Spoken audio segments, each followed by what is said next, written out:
Are you sitting comfortably? Then we'll begin.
Hey everybody, and welcome to another episode of There's Still Time, the AFTN Soccer Show. I'm your host Michael McCall, and I'm joined tonight by a motley crew. We're joined by Zachary Adam Meisenheimer. Hello, Michael.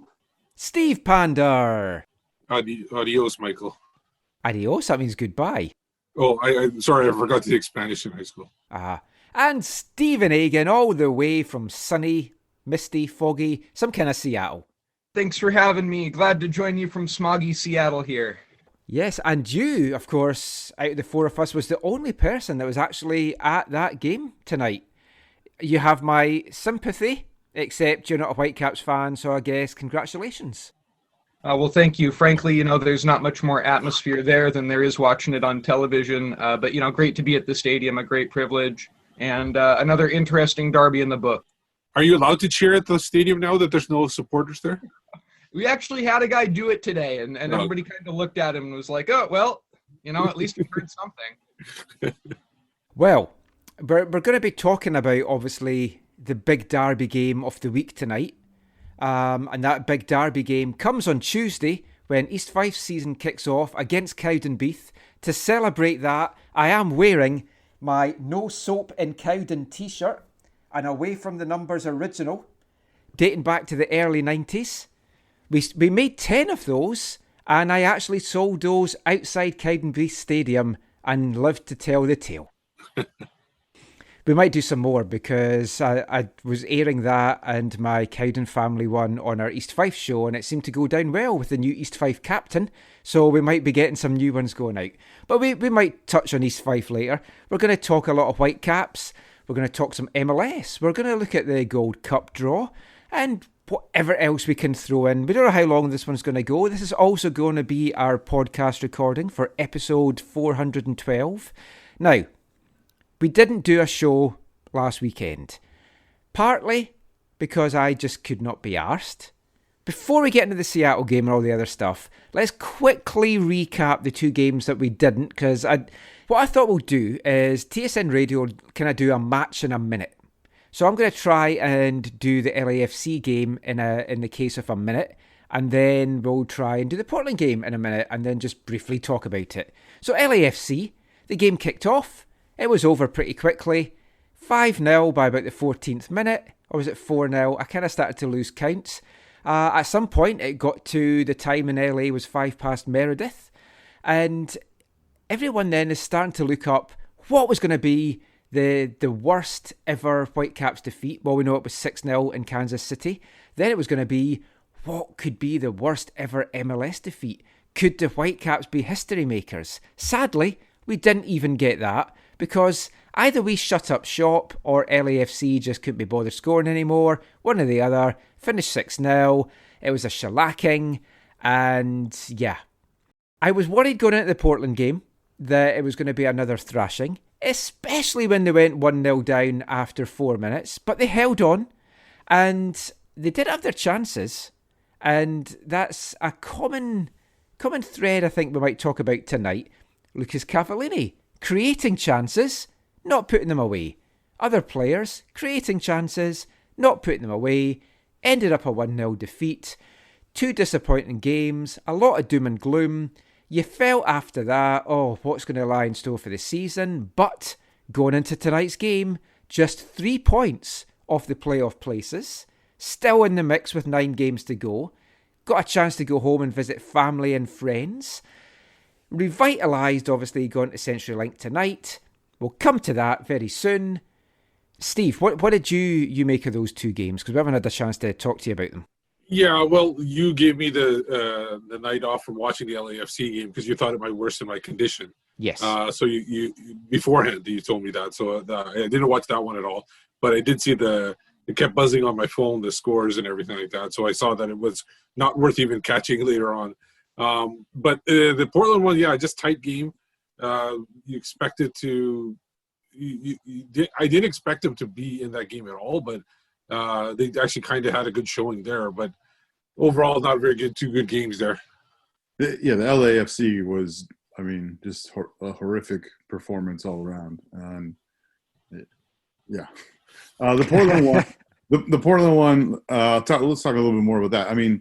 Yeah, it was 1-0, but Portland heavily rotated, heavily rested the rest of their squad for that game. Yes, there was that. Yeah, I heard someone, I can't remember who it is now, kind of give the perspective that one of Vancouver's issues is they can focus on defending well or trying to attack well, but not both in the same game.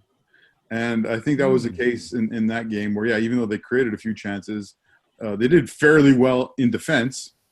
But for whatever, the second or third game in a row, couldn't put anything on the board. But let's get to tonight's game, the Seattle game.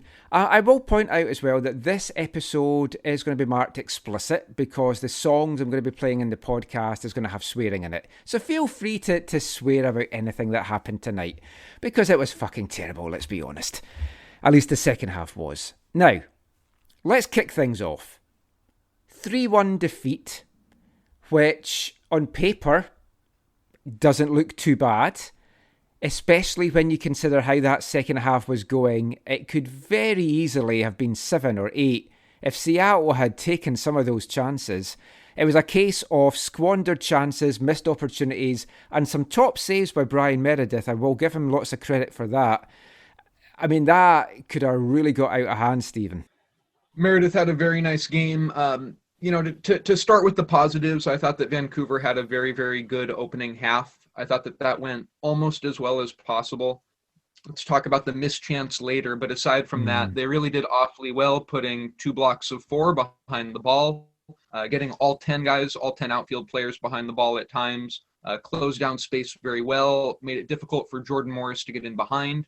At halftime, it felt like there was a path to 0-0. And I think that's maybe the best thing you can say for Whitecaps on the night. As you mentioned, almost everything else, hard to find a positive in. Yeah, I think that's very true. When you saw the team, it wasn't an exciting team in some ways, but they got the front 4 out there that they wanted to have on the pitch. I had a hunch that MDS was going to go for 4-4-2. And Andy Rose then moved into the middle. I think he was playing solely because Leonard Owusu got injured and was missing out. I think it would have been Owusu and Bikel otherwise. But Cornelius and Godoy, Adnan back at left back, Meredith in goal was maybe the only surprise, but maybe Bush isn't fully up to match day yet. But when you saw that team, I don't think there's a lot more they could have maybe done. But maybe put Baldy in instead of Andy Rose. But Marc did talk afterwards that he felt he needed some experience in there because of how much experience was on the Seattle side. So that is kind of why he went for Rose. But it was a decent enough lineup, and it was a decent enough first half. For Seattle, I thought Nicholas Lodeiro in that first half was absolutely outstanding. Cava got that chance. Point blank save by Stefan Freizak that you feel if that had gone in, things may have been different. But that aside, it was another good opportunity for Cava that he didn't put away. And that's what DPs all around the league are putting away. Yeah, it feels like from a Whitecaps perspective that that is the one thing you can look at and say, oh, maybe that was the turning point. Like if Vancouver had scored then they could have, maybe held on or something, or come into the game more than they did on the whole. I think one of the interesting stats that TSN put on before the game, I know with our good friend Naveed and others, we've been talking a lot about the MDS era and the stats or whatever. One of the stats that MDS or that TSN showed before the game about the MDS era is that in games where his side has not scored first, I think they have one win. I think it was 19 losses and 3 draws, which is really concerning, and which makes a miss like that even more concerning. MDS was asked about that after the game. He didn't really have an answer for it. Neither did Andy Rose. It's a baffling stat. In the whole MDS era, 1 win when the team has fallen behind. Now, I mean, Stephen, you don't watch the team all the time, but you do follow the results, and you're used to watching a team like Seattle that when they fall behind, you feel they've got what it takes to get back into the game. We simply don't have that with the Whitecaps. When we fall behind, you kind of feel, oh, well, that's it, it's game over. Yeah, I think what Zach said a moment ago, or a little earlier, was really a great point. Whitecaps can attack or they can defend, but they can't do both. Certainly not in the same game.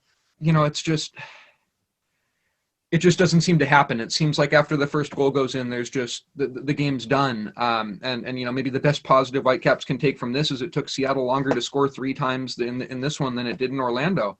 But it's just, I don't know. I go back to the Cavallini chance. I think that if you know that that's the setup, if you know that you're a big underdog, you're not going to create very many chances, you're going to sit in and absorb a lot of pressure, then when you have a golden chance like that, you have to take it. And sure enough, there's not another one in the game that's as relevant for Whitecaps the whole time. To just talk about Seattle for a sec, I know you guys probably don't want to hear this, but they were bad in the first half. They were complacent. They didn't connect passes well. They looked like they straight up took the Whitecaps for granted. And Whitecaps very nearly made them pay for it. I was hoping they would, to be honest. I thought that Whitecaps were better in the first half and probably should have had a goal, particularly through Cavallini, like we talked about. But Seattle just, nobody beat anyone one-on-one in the first half. Morris couldn't get in behind at all. Nerwinski did way better today. Adnan did way better defensively than they did in Orlando. But then Seattle looked interested in the second half, and it's a different story. For the Whitecaps, for me, the fact that I noticed it in this game and I noticed it in previous games, as soon as they let that first goal go in, there's a different mentality to the team on the pitch. Their heads go down. Even if they make a defensive play where it goes for a corner, their heads go down even if they're behind. It seems like they're almost defeated by that first goal. And I rarely ever see them where, like, it is obviously by the stats you gave that it's true that they don't come back from games, and I think it's all mentality at this point. I mean, you're a goalkeeper, Steve. Are we being too harsh on Cavallini? Could he have done better there? Should we give Fry a lot more credit for making that save? Yeah, I think Fry deserves credit. The fact that he was able to get big and spread out and get his feet on there. It was more of a reflection save, but Cavallini still. And for him, it was almost like a reflex shot too. He had to react quickly to the pass coming in. Obviously, top of the line strikers probably would have got that, and I think that he probably should have finished that, especially for a team that's desperate for goals. Don't get me wrong, Stefan Fry is a top quality goalkeeper, especially in MLS.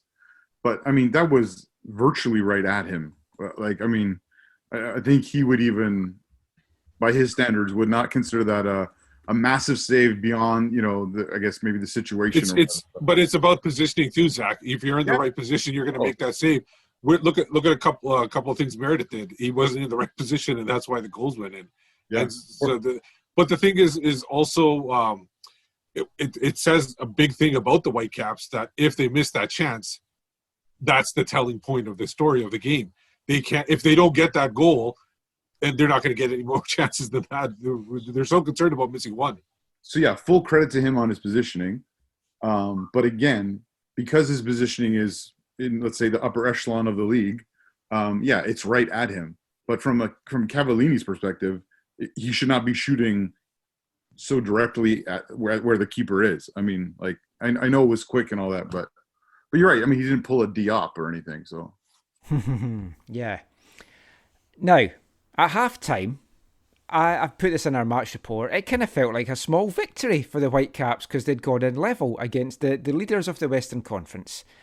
Now the second half was about to get underway, and my wife was going to take our dog out. So I said to her, "Oh, I hope the second half's pretty quiet so that I don't have too much to write about so I can get ready for the show later." So by the time she'd come in from walking the dog, there'd been 4 goals, a sending off that wasn't a sending off, and a sending off that was a sending off. Let's try and make some sense out of this second half. Now, can I say one thing? Yeah. That I kind of appreciate the referees we had in Canada a little bit more, and even in the CPL games after this guy, Tommy Smith or whatever his name was, he was atrocious, but for both teams. Timothy like there were some Ford, bad, huh?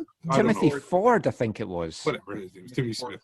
But for me, like even in the first half, with that there was a foul that the Sounders player did on a Whitecaps attacker just outside the box, which was a foul. And then you got Cavallini's one, which we'll talk about later. That wasn't a foul. I don't understand where this guy's head was at.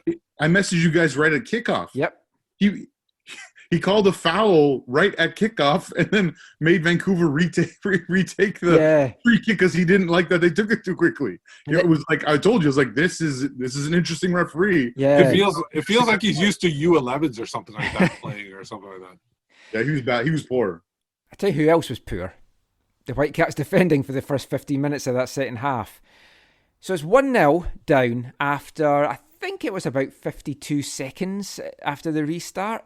Jake Nerwinski does a clearance, which Zach put in our WhatsApp group. Oh, good clearance by Jake.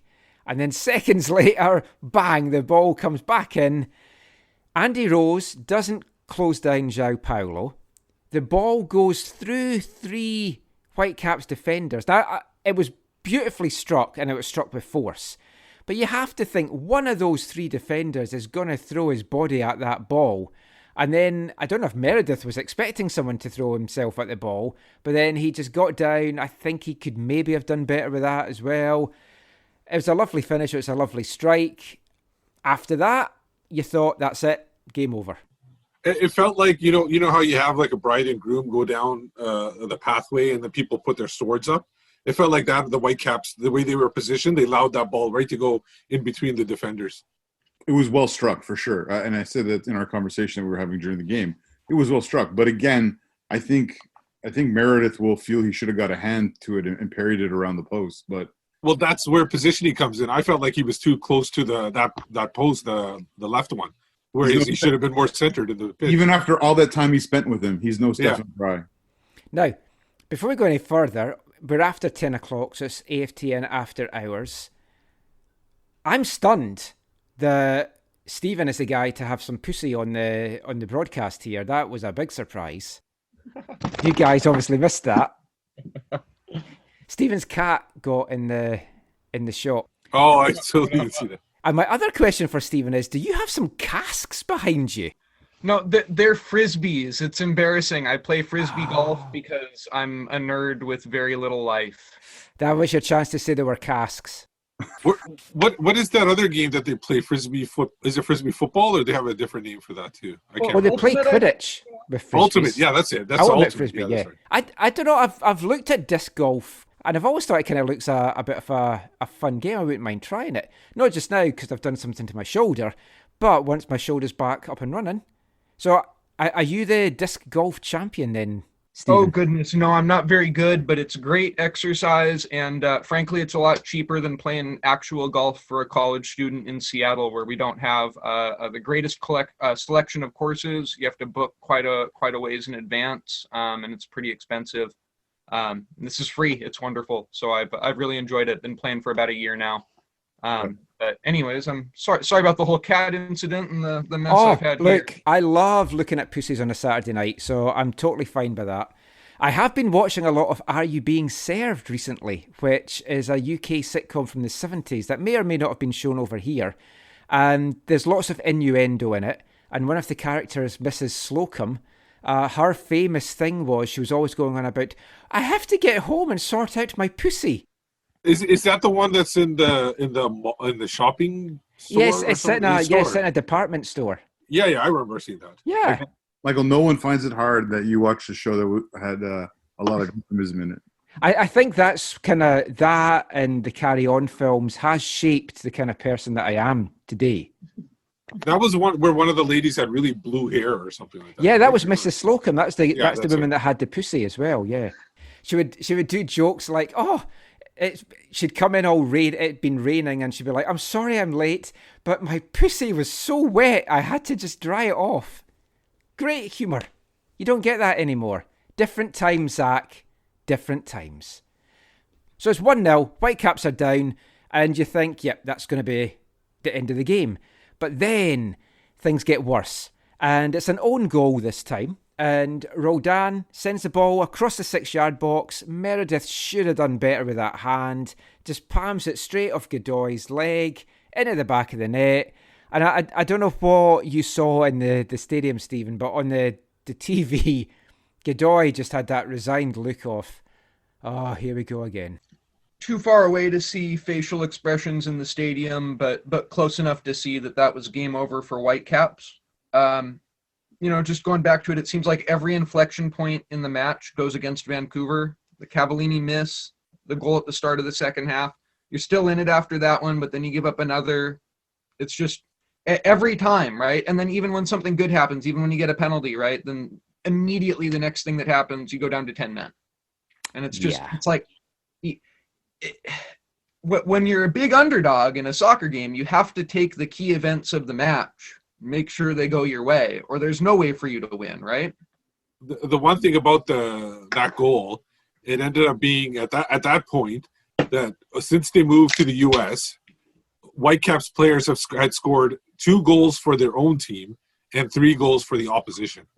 Oh, really? In the 4 games that they had played. So at that point, and obviously we'll get to the end score of that total. Yeah, I feel bad for the Mobilio family. They're going to be handing out the Whitecaps Golden Boot to own goal this year for the combined efforts. But Meredith did make some good saves. I think the third goal, if you want to say his position was not great on the second, the third goal, I think he just parries it to he puts it back into a massively wrong spot. Whether or not it hit Godoy and went in or not, that was not where you want that ball to end up. And he'll definitely not feel good about that. Well, I mean, Stephen talked about bad luck. The third goal comes off the back of Jordan Morris. That's the bad luck aspect. But then you get the bad marking aspect, whereas you've got the dangerous Rui Diaz all alone in the 6-yard box, able to just go, boom, head home. They had the positioning of a triangle around him, with Meredith and Bikel behind him and Rose in front of him. So they had that positioning. It just wasn't tight enough. I don't get zoning. I honestly, if I was a player on the pitch and they were told me to zone and I see Rio Diaz right next to me, like 3 feet away, I'm going to move that extra 3 feet to get to him and be right beside him. I don't care what the coach says because I know that he's going to do something with that. So zoning, I don't understand. They have to really get away from it and figure something else out. Sorry, I messed up which goal was which goal there, but yeah, the Rui Diaz goal, yeah, is really poor. It was really poor marking, and I think MDS was talking about it after the game about how everyone is really comfortable with how they're approaching set plays, and it was like, well, it hasn't really been working on the whole, so it feels like they need to relook at that. They're comfortable because they don't have to do anything. Yeah. They don't do anything, so they don't have to put any effort. That's why they're comfortable. As the late great Ziggy Schmidt said, space doesn't score goals; people score goals. Very true. The other thing as well is they're probably comfortable at training because they're defending Whitecap set pieces. It's like, oh, I'm really comfortable with that. We've managed to mop up everything and there's not been a goal conceded. So 58 minutes, it's 3-0. Let's be honest. Who thought we were on for another 6-0 shellacking? I certainly did. I thought it was good. One of us is going to be asking what time it was for sure. I don't know about 6. No, I thought at that time the Sounders would start taking it easy. I thought they would take the foot off the pedal a little bit. In a vacuum, I would have probably thought that Seattle would start to sub people off and rest people for, get minutes off of legs as quickly as they could. Frankly, the craziness with the penalty happened so fast that there wasn't really time to think about it. Yes. I do want to just mention one thing as far as the second goal goes. I've talked to a number of the Seattle radio broadcasters who swear that Meredith didn't touch the ball at all and that it only came off of Godoy. Oh, interesting. Yeah, so I haven't seen it again myself, but that's what I've heard. So I'll look it up right now and see if I can find it. At the very least, we can laugh at the Seattle radio if they got it wrong. So that's true. Although I do like Jackson. I don't want to laugh at Jackson. He gets me on his show. So. Oh no, he's one of my very closest friends. I know. But it's so fun to laugh. So yes, and we have to laugh at something if we're a Whitecaps fan, because otherwise it'd be all doom and gloom. Marc's post-game press conference was not a lot of fun, as you would expect. This seemed to really hurt and kind of cut quick, and he kind of came across as a coach that's struggling for answers just now, and that's something we'll kind of come to later on. So it's 58 minutes, it's 3-0, then craziness happens, and we're going to get to that after this. Hi, I'm Marc dos Santos, and you're listening to the AFTN Soccer Show.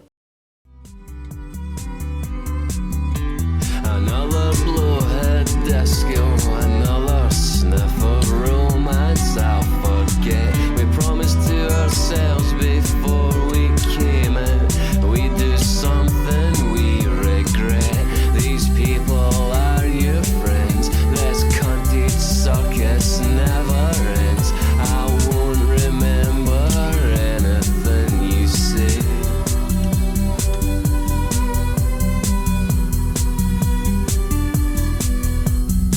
I lost my social skills a while ago, but now I feel them coming back. My eyes were rolling when we met, and now they are preparing for attack. I want to fall in love tonight and form the perfect unbreakable bond. You can be my teenage Jenny Ager, swimming naked in a pond. You know I'm always moaning, but you jumpstart my serotonin. But how'd you know you've ever really loved? Welcome back to the AFTN Soccer Show on CITR Radio 101.9 FM. And kicking off this part, it's the final song from AFTN's Artists of the Month for September. Yes, I know we're in October, but we never got our show last week, which means we never got to play our last song by Scottish band Arab Strap, so we're bringing you that tonight. And because tonight's show has actually got 6 parts, it's going to let us round off September's Artist of the Month, kick off October's Artist of the Month, and still have our 3 of a kind section. What more could you ask for? But that was the opening track from Arab Strap's 5th studio album, Monday at the Hug and Pint. There was a song called The Shy Retirer. And the album itself refers to a pub in Falkirk, where the band are from, the Hug and Pint Bar and Club. But it also spawned a live music venue in Glasgow as well, which was named after the album The Hug and Pint. So I hope you've enjoyed our selection from Arab Strap over the past few weeks, and I hope you're going to enjoy the band that is coming up. Kicking off part 3, our new Artist of the Month here at AFTN for October. Who's it going to be? Find out soon. But let's get back to the football chat now. So we're back talking Whitecaps Seattle. It's currently 3-0 after 58 minutes. And you're thinking, well, what is going to happen? Then, a lifeline and a life jacket are thrown to the Whitecaps. Yemar gets a red card. Penalty for the Whitecaps. Try and make this as dramatic as possible. We're all sitting in our WhatsApp group going, how the fuck is that a penalty? A, it's outside the box. B, Cava pushed Yemar. C, it looked to me that Cavallini just dived as soon as he got into the box. And as soon as it went to VAR, we were all like, oh yeah, that's coming back. That's not a penalty. That's not a red card. Well, it wasn't a red card, but it was still the penalty, with the telling moment being Yemar's, or Gomez, I don't know what he goes under, but let's go with Yemar. His trailing foot, I'm demonstrating this for radio, which is great, but we are on YouTube, so we'll do that as well. His trailing foot was out like this. Let's do this. And then catches Cavallini's foot, and Cavallini then seems to stumble. But the reason his trailing foot catches him is because Cavallini's barged him to begin with and sent him down to the ground. So for me, it should have been a Seattle free kick. I was more concerned with how long it was taking, that Cavallini was actually going to get a second yellow for simulation at that point. Frankly, this was maybe the worst penalty call I've ever seen in person, to be completely honest. Michael, I think everything you said about it was completely right, except for Cavallini initiated the contact with Yeimar, I think, at the end. The whole thing is initiated in the beginning by Cavallini elbowing or forearming Yeimar in the back, and that's what causes him to stumble. That's, as Danny Jackson said tonight, the initial domino that goes. But if you guys would like, I actually have just received answers from the pool reporter from questions that I actually wrote myself, believe it or not, for the first time. This is great. What infraction caused you to call a penalty kick and send off Yeimar? Gomez was penalized for a tripping foul in the penalty area, which denied an obvious goal-scoring opportunity, Dogso, and which the referee did not consider in real time involved an attempt to play the ball. What was discussed during your monitor review of the play? The video review enabled the referee to establish whether a foul took place, exactly where that foul took place, and whether the action of Gomez could be considered an attempt to play the ball. These were the factors that were considered during the review. And finally, what infraction occurred inside the area? After reviewing the footage at the pitch side monitor, the referee maintained his opinion that a tripping foul had occurred inside the penalty area when the left foot of Gomez made contact with the right foot of Cavallini, and as such, he maintained his penalty decision. He could also see that Gomez had actually attempted to play the ball and had been close to doing so just prior to the foul contact. As such, even though the actions of Gomez did deny an obvious goal-scoring opportunity, because it resulted in the award of a penalty kick and involved an attempt to play the ball, the correct outcome as per the laws of the game is a yellow card, and as such, the originally issued red card was rescinded and a yellow card was issued. This is the whole thing is asinine. I agree with Michael's assessment. This is what we were talking about the whole time. Is when VAR is used to determine a red card, a penalty, the things it's allowed to do, it looks at it can go back as far as it's allowed to go back. And so for the example I gave the guys in our chat was, if someone is in an offside position and then fouled and the referee calls a penalty and VAR looks at it and they're like, oh no, it's offside, then the penalty isn't given. And there's no way, because you could even see over the referee's shoulder how he's looking at the monitor and what he's looking at. He looked at the initial contact and how he couldn't decipher that was a foul by Cavallini barging into the back of the defender. I don't want to mispronounce his name, but barging into his back that created the whole thing, and it wasn't stopped and a free kick given for that is mind boggling. Like it is totally unacceptable that something like that can happen with a system like VAR. Also, it was Cavallini that was in on goal. So is it really a clear goal-scoring opportunity with what we've seen from him in the last few games? I mean, there is that as well. But for a referee to look at VAR and then come back and say, you know what? I've made 2 fuck-ups here that I have to correct.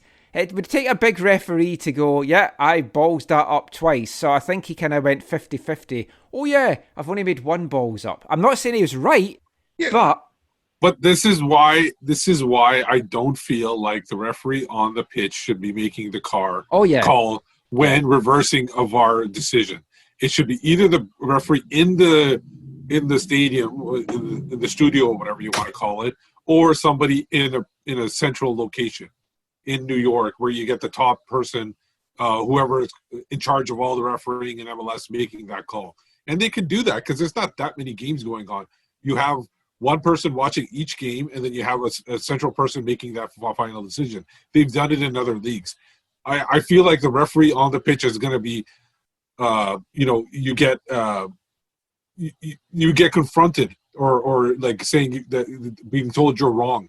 And obviously, in the moment when you're in the heat of the moment of the game, you're going to say, no, I wasn't wrong. I was right. Look, it's right here. You got to have fresh eyes looking at it and making that decision.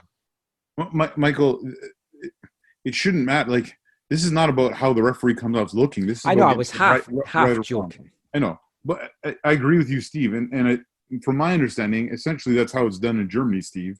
It's in Cologne is the main center, and they often will tell the referee what it is. And I've seen multiple times in the Bundesliga where they don't even look at it. They're just like, oh, okay, yeah, no, that's, whatever. Well, Germany comes up with the best solutions, obviously. That's how I would think if it ever gets introduced in the CPL, it should work. It's like it's done centrally somewhere in Toronto because you can't maybe have all the setups at all the individual stadiums for costs and stuff. So I think that would work. I'd be all for that in MLS. What's your thoughts on that, Stephen? Would you like a more centralised approach? I'm almost equally torn between the continuity you get from having that type of centralized approach and the importance of having the center ref be able to have the final decision stay in his hands. I guess I also want to mention that this wasn't VAR or video review justice for the Whitecaps tonight. I don't want to see them get a PK in a garbage, in garbage time in a game where there's no result. We all know Whitecaps get screwed by VAR more than any other team in MLS. I want to see these things happen and even themselves out in games where Whitecaps take points as a result. Well, let's talk about the penalty just quickly as well. Your team is 3-0 down. You're a former player of the team that you're playing against, and you decide to do a Panenka.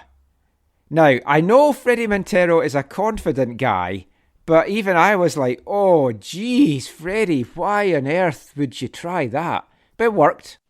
Was he trying to get bought out, hoping he would miss? But, I mean, Montero scored. It's 3-1. The commentators here, Stephen, were going, oh, the Whitecaps can get back into this now. There's only 2 goals behind. They can really get back into it. Then 3 minutes later, they're down to 10 men.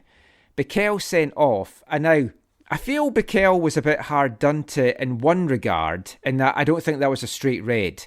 I think it's definitely a booking, which would have been a second booking, so he would have been off anyway. So I've no question about him going off. But I don't think that was a straight red, because I don't really know how much he knew about it. There wasn't intent.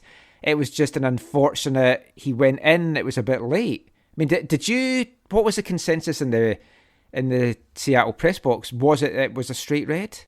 I'm sure it's probably the same for you guys in Vancouver. Consensus is hard to get when you're so socially distanced. There's not a lot of talking that goes on and that kind of thing. I had a nightmare of a time with this one. When I initially saw it, I thought that the referee had showed the red card to Svensson. And it took actually several minutes to figure out that it was not a Seattle player who'd been sent off. From my angle, I could only see Svensson's right foot come up high, and I couldn't see either of Bikel's legs. And so I thought Svensson was sent off for a high boot and a firm challenge, and it took me a while to realize that it was actually Whitecaps who were down to 10 men. It was only when Seattle lined up for the free kick. And so I wish I had more for you. Having seen the replay from behind the goal, I mean, if you plant your studs on a guy's groin, then almost regardless, chances are you probably get a yellow card. For me, it was. I kind of felt like it was almost like a. And I know you're going to make some joke out of this. It was a bang bang play, but for me, I felt like the intent definitely wasn't there. I felt Eden Hazard had more intent when he kicked that ball boy for Swansea than this one. So I think the intent definitely wasn't there. I agree that obviously even without intent, it probably is a yellow, and he's probably going to get sent off. The first yellow, I don't recall it. Was there even a yellow there? I felt like he was it wasn't a pure yellow card either. I thought that, yeah. I did think that booking that he got in the first half was a little bit harsh as well. But, I mean, we've seen it with Bikel a couple of times. He's picked up a couple of bookings so far and a couple of early bookings. Cavallini's the same. He kind of plays with an aggressive streak. And MDS wants players that have that little bit of aggression to them. It's the whole fine lines thing of you don't want to go too much. And I thought Cavallini was lucky not to get a second yellow. He's missing from the next game anyway. But he flew into a tackle. I can't remember who it was on in the second half, and we were lucky not to have gone down to 9 men by that point. Yeah. I agree with you, Michael, on the Bikel thing. I thought he should have been sent off, but I felt like a straight red, which I know different leagues have different things for. So in MLS, I know it's like in the Bundesliga, for example, it's a straight red is a 3-game suspension versus 2 yellows being a 1. So I don't think MLS has that based on previous experience. But only if it's deemed later by Disco to be dangerous play, like Martial for Montreal against us at BC Place. Right. Well, in the Bundesliga, it's automatic. Right. Straight red is 3 games. You can appeal, I guess, but yeah.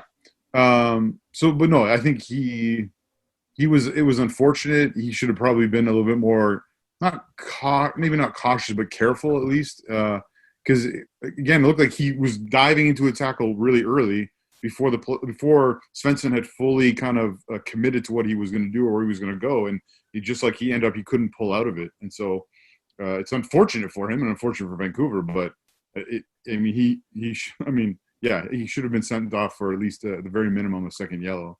I agree with Steve about Cavallini too. We were talking about this the whole time. His yellow card was, I think you used the term reckless, Michael, which is very apt. It was very, very a very foolish decision. He is reckless though. Like MDS was asked about this in the pre-game press conference, I think by JJ. It's like, does he have concerns that he's got this kind of reckless, hot-headed streak and that he's picking up all these cards? And MDS wasn't concerned. I'll be amazed if he's not sent off again before the end of the year, because he plays on the edge, and I like that. I like players that have that. But yeah, you can't be reckless with it. It's got to be controlled aggression.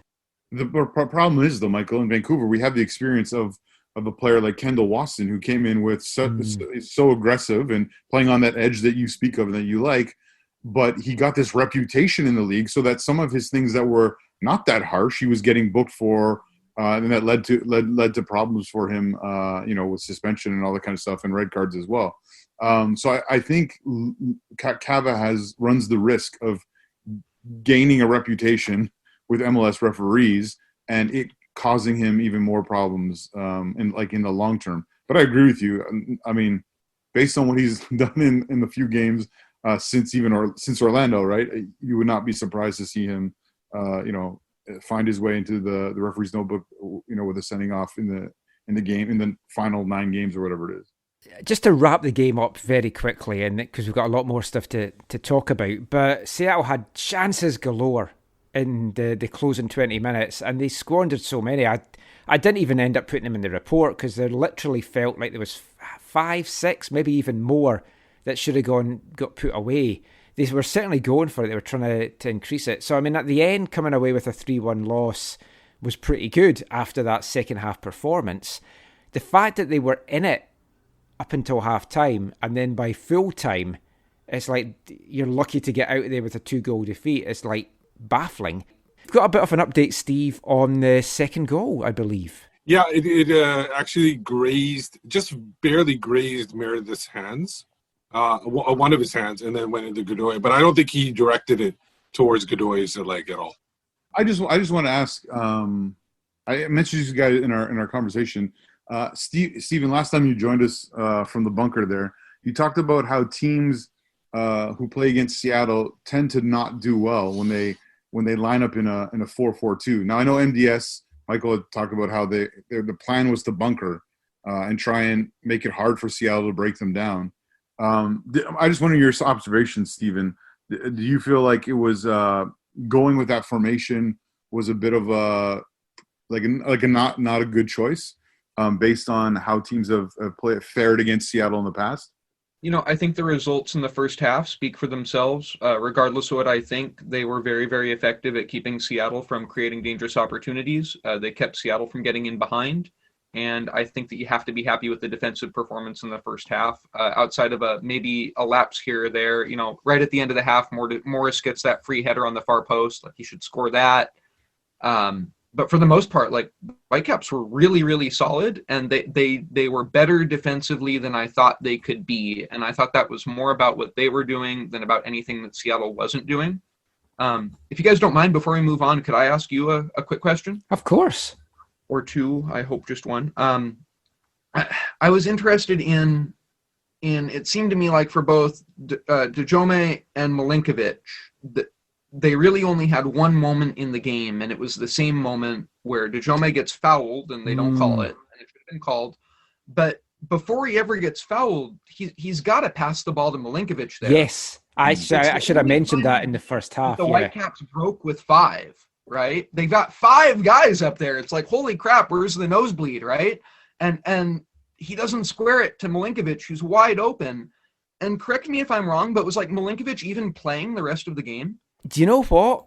When you said there about, I've got a question about Dejome and Milinkovic, I was like, I thought in my head, Milinkovic was playing because, yeah, he was invisible. But yeah, that chance in the first half, that was terrible decision-making from Dejome. You've got 4 guys breaking. I put it back to see, and there was 5 Seattle defenders. But you've got options left and right of you. You don't keep hold of the ball for as long as you do. And that was frustrating. But yeah, I mean, I'm a big fan of Milinkovic and what he's done here, but he was invisible tonight. They just could not get him into the game. And I think that falls back into being in the 4-4-2, because he's only really played 4-2-3-1 or 4-3-3 when he's been on the wing. So I don't know what he was told about having some midfield or defensive responsibilities, but yeah, he was invisible. I think that was part of it, Michael, and not just for Milinkovic, for Dejome as well, because Dejome, I think, did respectable defensively. Like he was helping out quite a bit, helping Jake out quite a bit, and so I think that's what put him off. Because you're right, I think Milinkovic has been. Has had some performances that speak to his quality, but I think tonight, again, like we talked about before, being maybe so focused on defense prohibit him from maybe attacking in the way that we know he can. And I agree with Michael on the formation that probably affected him. Also, I think his best games have been recently as a number 10 when he was kind of like in the middle of the pitch. So. I think before this all happened, there were a number of moments, especially in Orlando, where he would disappear for long stretches in the game, and like over 40 minutes, where you wouldn't even hear about him, and then he just show up for a second, and then again he'd disappear again. Okay, I just want to ask, and you're probably the best person to ask because you were in the ground. One of the things that generations change, right? And we're in this crazy pandemic, empty stadium world, which is, so in one sense that's an excuse or a reason or whatever. But one of the things that just felt awkward about watching the games tonight is it felt like even with all those excuses and all those reasons, that none of the it didn't feel like this was a big game for the players. Like it just felt like there was something lacking from Vancouver. Like Seattle, I got a sense of it a little bit, and partly it's just, whenever you show Brian Schmetzer on the screen, I feel that a little bit, but like that they're up for it, that they care, that they know the significance of this game. I know it's for you. I know for Seattle, it's not Portland and whatever. Then I totally understand that, but there's always been in the MLS era, and obviously before the MLS era, there's been something special when the teams take the field, and I've been there when there's 30,000 or 20, or 50,000 or whatever in Seattle, or 25,000 in Vancouver. And I've been there when there's 2,000 people watching, right? Like, or a few hundred watching the reserves play in Langley, or, at a field or whatever. What was it like in the stadium? Was it like, did it feel like a Cascadia match to you?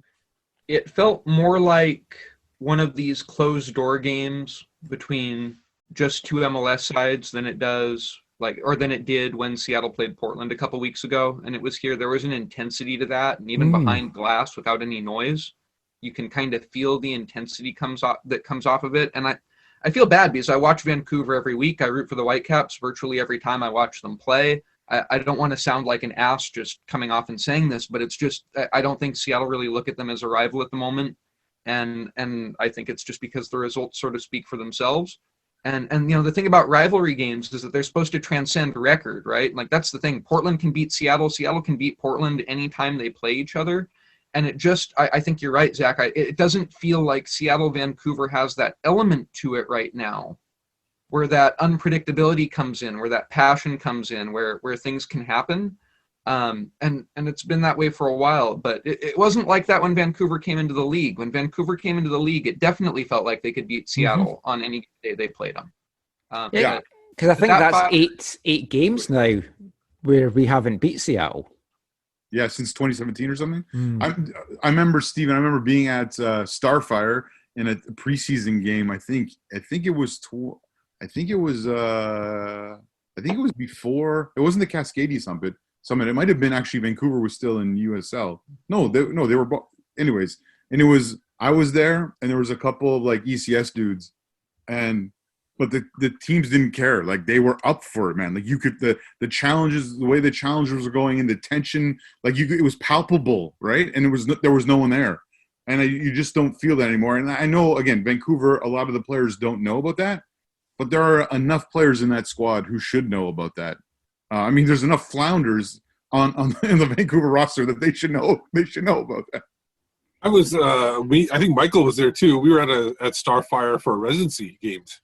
And there were, and that was intense, and to the point where we almost got our coach kicked off for yelling on the field and everything like that. So, yeah, I agree with you. I don't think there's any intensity. I think it's a combination of no away supporters. But I think the biggest thing is what Steven says is, forget the Sounders. I don't think anybody considers the Whitecaps as competition at this point. I felt the same way in the TFC and Montreal games. I felt like they were either, the game where TFC was ahead and then they took the second half off. It was games like that. Like, I don't think there is very much maybe not out in the open, but behind the scenes, there's not very much respect for the Whitecaps and what they put on the pitch. Yeah, that's fair. I actually wrote in my notes that it felt like a training game. Which is something we've said a bunch now. Yeah, it did not feel like an MLS game. I think Montero, Rose, Meredith all had above average games, maybe were three of the best Whitecaps on the pitch for a lot of the game. And that being said, I think we have to mention that it makes it harder for Seattle to take Vancouver seriously when three of their best players in the game are Seattle reserves from 5 or 6 years ago, and a striker who hasn't played for them in 7 or 8 years. The league's changed a lot in that time. Most other clubs have gotten way better since then. For me, like, if we were giving a Whitecaps man of the match, and we don't like doing that anymore after defeats, it would have been Meredith. And the fact you're giving it to a goalkeeper that's let in 3 goals, at least one, maybe 2 he could have done better with, and he's your man of the match, it's like, that is not a good sign. How many times did we do that for Kripo? Where Kripo let in like 3-4 goals and we thought he was the man of the match. Yeah. Michael, can I ask a question from YouTube? Yes. It's just following up on this, and it's for Steven. Ryan Burns asks, interested what Steven thinks the Sounders and Timbers have done, that the Caps have not and do not. The difference between the clubs now. Well, I wish I could make it more complicated than this, but Seattle and Portland have comprised the last 5 representatives for the Western Conference in MLS Cup. But how do they get there? And it's like, is it just money, or is it better scouting? Is it like, when I watch, especially like if you look at TFC and you look at Seattle, contested 3 of the last 4 MLS Cups each, they mix their young guys with MLS veterans and money well spent, and they don't just look in the one area to bring in their designated players either. And I think that's the big difference. For too long, we've just looked in the one spot. MDS then cast the net far and wide, and then brought us in players that, like Jasser Kamiri from Tunisia, maybe he'll turn out to be great. He's been called up for Tunisia. He's been an absolute disaster for us. I just think their scouting and everything is way better at Seattle, Portland, Toronto.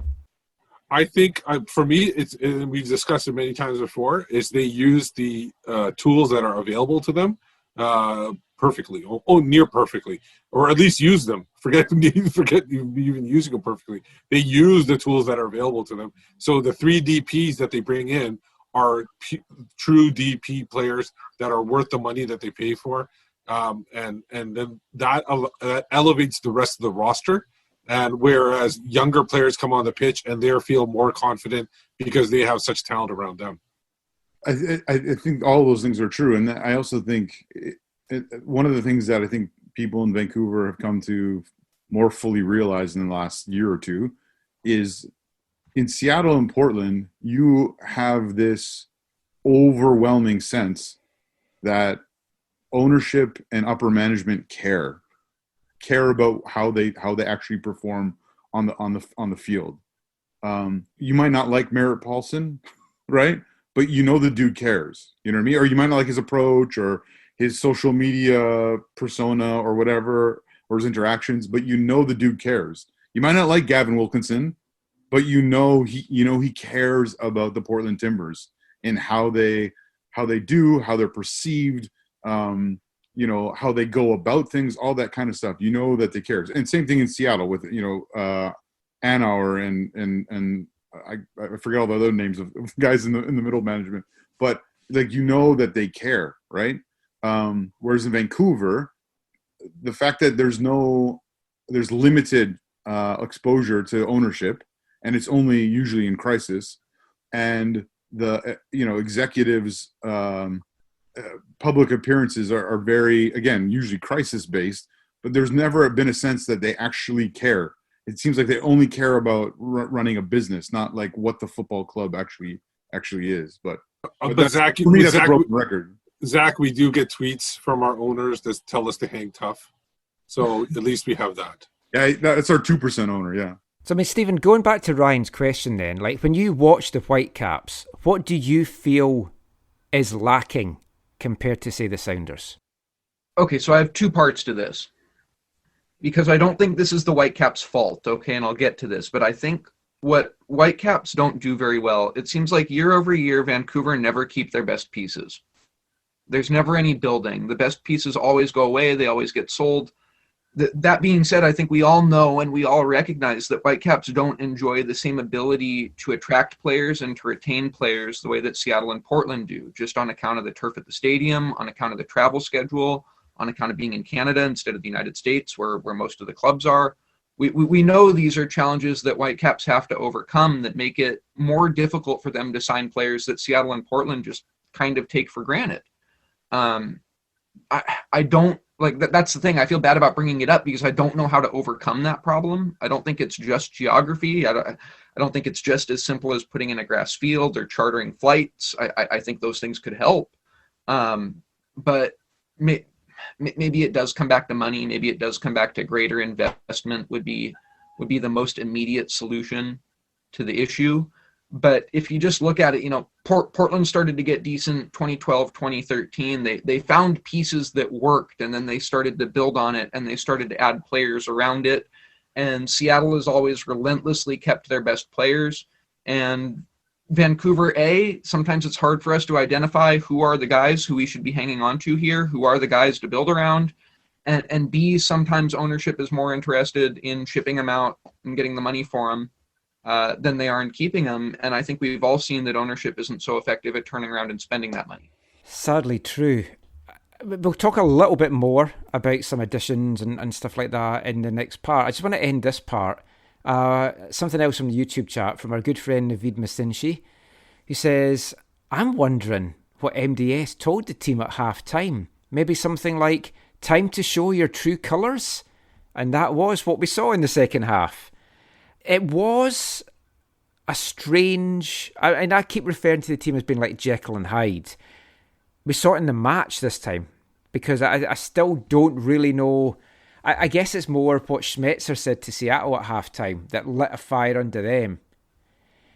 We'll talk about what MDS said after the match in the next part, and we'll be back with that after this. Hi, I'm St. Ricketts, and you're listening to the AFTN Soccer Show.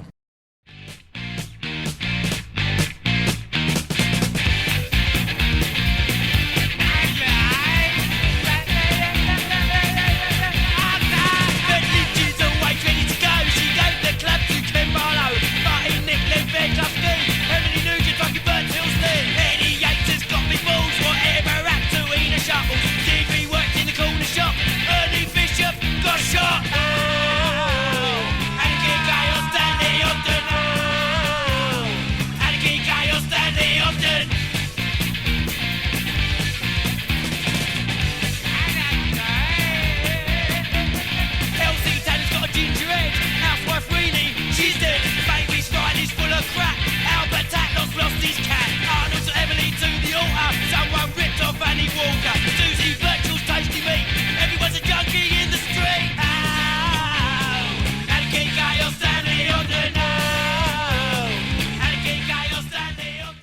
Welcome back to the AFTN Soccer Show on CITR Radio, 101.9 FM. And kicking off this part, it's the first song from the new AFTN Artist of the Month. English punk band Splodginess abounds with a song from their 1981 self-titled debut album, a homage to Coronation Street at the time. That was Anarchy, Chaos, Stanley Ogden. And we're going to have a lot more to come this month from Splodginess abounds, including a special 3-of-a-kind selection from them later this month. I'm sure you can't wait. But let's get back to the football chat now, the final part of our Whitecaps chat. And I'm going to kick off this part by playing you some audio from both head coaches after the Seattle-Vancouver game. So you heard our thoughts on the match in the first two parts. Let's hear a little bit of what Sounders head coach Brian Schmetzer and Whitecaps head coach Marc Santos. Let's see what they made of how things played out at CenturyLink Field. Wanna go to Seattle and get some flannel. Wanna go to Seattle. Well, the adjustments at halftime were just reminding them of what the original game plan was.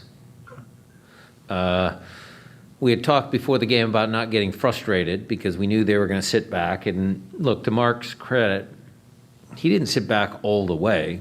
I mean, they were still pressing a little higher up the field, but, you know, we certainly were, you know, you could feel that the game was going to one of those games where we had a lot of possession and a lot of shots, but couldn't score and this, that, and the other. I think your comment is spot on, Chris. João Paulo's goal opened things up. I mean, we just, again, reiterated what the game plan was, getting the prime assist zones, how do we do that, crossing references, all of those things. But JP's goal, and a lot of he makes it look easy, but for a lot of you guys out there, and I'm going to talk directly to my academy players, the young players that we have here at the Seattle Sounders, if you really look at the concentration and the simplicity of that movement, the ball comes to him, and his first touch, you just see him concentrating. His first touch is so perfect for him to set himself up to strike the ball cleanly in that moment. It's such a simple goal, but that's the thing that young players are lacking. That is what young players have to strive for. In that moment, that was nothing more than a simple soccer move that João Paulo makes look easy. Soccer is a simple game, and young players need to pay attention. You guys had 22 shots. You kind of alluded to this, that it, you know, until João Paulo's goal, that it was maybe you were a little worried about it going in a different direction. But is that a game where you look at 3 goals, I'm happy with it, or is that 3 goals, but I feel like we left some on the field? I'm very happy, Jeremiah. I mean, look, if your team scores 3 goals, and look, our goal difference is pretty good. I'm sure you guys know what that is. I don't know what it is. I don't know, Alex, but it's pretty good. I mean, we've scored a lot of goals. Soccer has always been criticized as a low-scoring sport. Our team is not a low-scoring team. I mean, we've been pretty good offensively. Now, one of the goals was an own goal. Okay, you can say, okay, whatever, we scored 2. But we put them under pressure. We put them under duress in different moments in the game. So I'm very pleased. I mean, you want to ask me the question, Jeremiah, that gets me rankled is the penalty. I mean, that's the one that kind of upsets me because it's similar to, a soft penalty that we gave up with Javi and San Jose and this and that. I mean, that's the stuff that gets me fired up. Well, if I could follow up on that real fast. I'm sure you would like to. Get me going. I'm sure you would. What were you told about that? I mean, if I were to guess, it took so long for him to review it because VAR was probably suggesting that he not only overturned the penalty, not only overturned the red, but overturned the penalty. I mean, it looked like the fourth official was explaining something to you. No, we're just talking. The fourth official is a good guy. The referees have a hard look, Jeremiah. It's hard to be a referee in MLS. Look, it's emotional. It's a sport. It's whatever. I mean, they make mistakes. They're human beings. I'm not going to sit here and criticize the referee. I just didn't think it was a foul. So that's the source of my frustration. I mean, Cavallini, when you watch the replay, kind of pushed Ymar in the back. But again, live, I wasn't there. I'm not privy to where the referee was standing and what he saw. He had a better view of it than I did. So he made the call. The red card was fine. The VAR did its job. He rescinded the red card. So fair enough. We knew from the start that it would be very difficult to come here and get points. It's always difficult for any team. Seattle has a lot of experience, a lot of players that can make a difference. And we had to stay very strong, very compact in the first half and take some good choices on the break, some good choices on transition. I think that we had glimpses of very good opportunities. I would say two major ones, the one with Cava on a low cross and Frey makes the reaction save, and then the one in transition where it's a foul on Christian Dajame and a yellow card, and the ref doesn't call that. But we felt at halftime, we knew it would be a game of patience, and we could get something out of it. But the first 15 minutes of the second half, when we concede that goal from João Paulo and the unlucky bounce on Eric, it was hard to react. Unfortunately, once we scored the 3-1, the sending off of Genio comes too fast, and then it was hard. Then you're playing in Seattle against Seattle, 3-1 down, and you have to play with a man down. And you start thinking about how important Wednesday is. You talked about it being a game of patience tonight, heading into the second half. What does your group need to do to become more patient and get that real consistency that's been lacking a little bit this season? Yeah, well, talking about consistency this season is very unfair because people are not living what we live. So it's very unfair, and I have very little respect for people that talk about a lot of respect for you, Jenna, very little respect when we talk about consistency, because it's easy to speak when people are not in our position and living what we live. But I think what we need to do is a problem that we have for a while, that is on the ball. We need to make sure that we have enough midfielders with personality to play. We have to find that. We have to make sure that we get midfielders with personality to play and give us opportunity to have more the ball and breathe more in the right moments with the ball. And I think that it's going to be hard to grow there this season. One thing that was sort of brought up quite a bit on the broadcast was the team's record when the other team scores first. I believe it's 1-19. And again, we saw it tonight, the Seattle scored and then they just kind of pulled away from you guys. Why has that been in your estimation? I think that, when you're playing teams like Seattle or even LAFC and you concede that first goal, when you start opening yourself a little bit more up against teams like that, you suffer a lot with their quality. We have to make sure that we become a team and we become a club that has that edge and the front foot and the ability to make a difference before the opponent does that. And it's not the case right now. Right. And that's a large sample size of games we're talking about. That's, not 10 games. That's, 20 games plus now. Yeah. Yeah, and what's the solution? I don't understand your question. Well, I'm just saying, it's not. This is something that date back over, since the beginning of 2019 now. What are the steps that you make to get there so you have that quality? Well, it's a mindset also. It's the mentality when we concede the goal to believe that the game's far from being over. I think it's a mindset at the same time, but it's also making sure that we have the advantage before them. And the last year and a half, opponents have been stronger. That's the reality. He's the gaffer. You can't try it on with him. He's the gaffer. Even when he's on a limb. He's the gaffer. When his back's against the wall. Has the answer to it all. He's the gaffer. So the gaffers, Marc DeSantis and Brian Schmetzer there, just chatting about how they saw things play out in the Cascadia Cup clash. So just to go over a little bit of what MDS had to say after the match. Obviously not a happy bunny, and you would not expect him to be. He said he felt that this was going to be a game of patience, that by half-time he thought the team could get something from the game.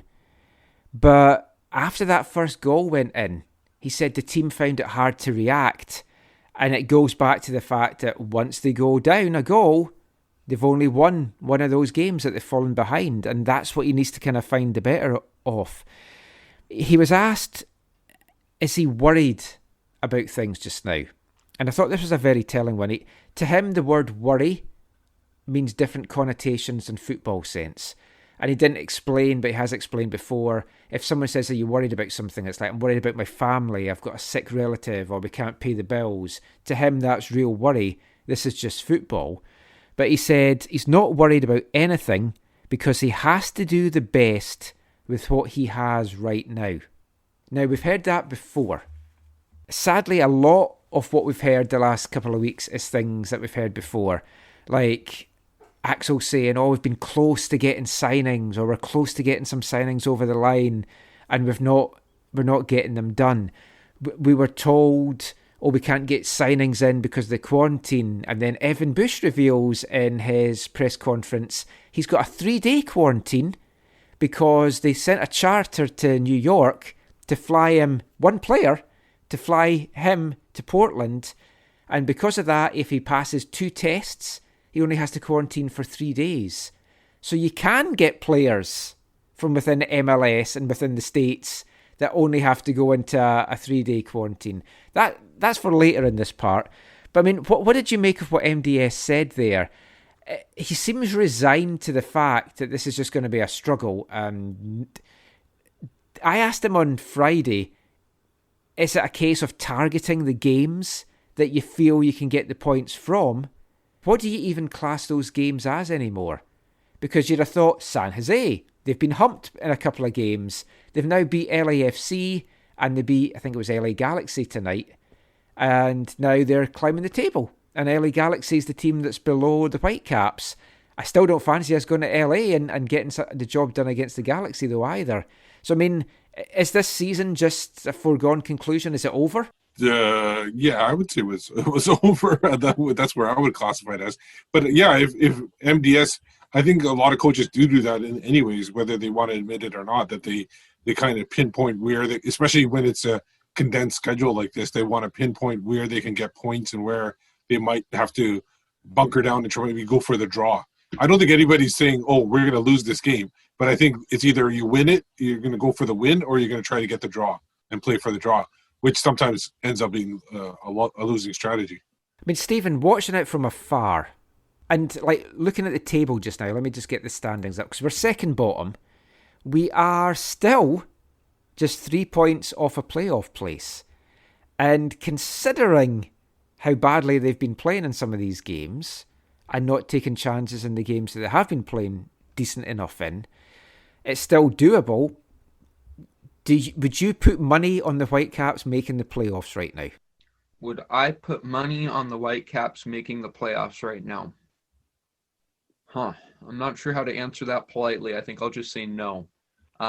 No, I would not. I think that the season's done. I think that when you trade Yordi Reyna to DC United for no compensation this year whatsoever, we're just not even worried about what's happening with the squad this year. I think that shows where your mind is at. You mentioned bottom of the standings. I think it's far enough gone that it just seems hard to do at this point. Salt Lake's 18 from 14. Whitecaps are 15 from 15. There are a lot of people in between. There's not a ton of time left in this season.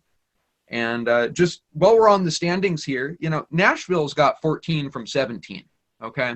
And somebody's going to have to remind me who it was, but to me, the most resonant quote I've ever heard out of the Whitecaps front office was the man who said, "I believe we can be the most efficiently run club in MLS," right? It's like, great, okay. Apparently that doesn't have anything to do with results on the field because Nashville started 5 USL players tonight. They started 5 guys who played in USL last year, and they drew 0-0 at New England. So tell me, are you the most efficiently run club in MLS when Nashville comes in, starts half a USL squad? They've got 2 more points than you do in a game fewer played? I mean, it depends what you class as efficiency, for one thing. We won't go into that too much because that is something that we've talked about before with the front office. But I didn't actually know until I looked at the standings just now. Nashville's in the playoff places in the East as a Western team. But anyway, that aside, they were terrible. What on earth's happened to Nashville that put them in the playoff places? I'm stunned by that. They had the summer off. Oh, that's true. They've been topping up their tan. I mean, we'll have a look at just MLS in general in a little bit because there was a fun thing happened in the DC game tonight that I don't know if you guys have seen, but we'll come to that. Now, MDS, a couple of comments here from the chat. Prog Tim says, MDS did complain about what they have to go through when answering Gemma's question tonight about consistency. But he says, aren't the Impact and TFC going through exactly the same thing? Yes, they are. Ryan Burns said... They have more talent, though. Yeah, that's true. TFC gets to play at Ranch. That's nothing like playing Portland at Portland in a home game. No, but they will have to play New York in New York at some point. In fact, did they not just do that and got beat, I think? Oh, did they? I'm sorry. Okay. Yeah. I just saw Toronto and Connecticut tonight, and that's infinitely better than Portland. Yeah. Ryan Burns says, MDS, for a coach that at every opportunity says he doesn't want to make excuses, since the Men in Black... I always think when I see MIB, I think Men in Black. Since the MLS is back tournament, he's quick to make excuses. He says all MLS teams are dealing with unusual circumstances. They are. There are some weird things though. So for example, today, the Whitecaps had to fly from Portland to Seattle at 10 a.m. because that's the latest they can fly for an away game. So they got into Seattle at 10:45 for a game that kicked off at 7 and then just had to kick about their hotel, I'm assuming having naps and stuff. So, I mean, that's not ideal preparation. MDS, I was asked on Friday about it and he said, look, we know other teams are going through this. We have to somehow find a way to deal with this travelling because he says travelling on the day of playing a game is not good. Do they go the day before and risk exposure to COVID? They don't want to do that. I'm sure some players might be nervous about that. But the other option is you do fly on game days. I mean, you know what it's like flying. Even if you're on a pretty empty charter flight or whatever, there's not a lot of leg room. This is stretching out. There's the air quality. It kind of saps you. It dehydrates you. I mean, genuinely, it isn't ideal. But a lot of teams are going through it. We do obviously have it tough because we've got no games at home at all. And every team has got 5 games coming up now in the space of 16 days.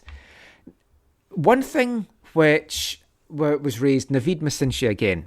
This was a discussion that we were having on Twitter. And he's actually updated it tonight, which I'll tweet out. But he put together, and KJ talked about this on the TSN broadcast tonight, MDS's record after the first 50 games. And I don't know if you actually know this, Stephen.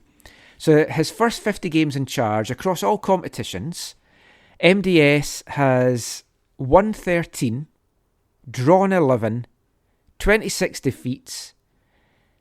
They've scored 1 goal in 34 of those 50 games, or 1 goal or less, 34 of the 50 games. He's taken 50 points from 50 games with a 26% win record. Does that shock you? No, because I don't think the level of investment has drastically increased over what Carl Robinson had. Now, interesting you mentioned Carl Robinson, because Naveed also put together Robbo's record over the first 50 games.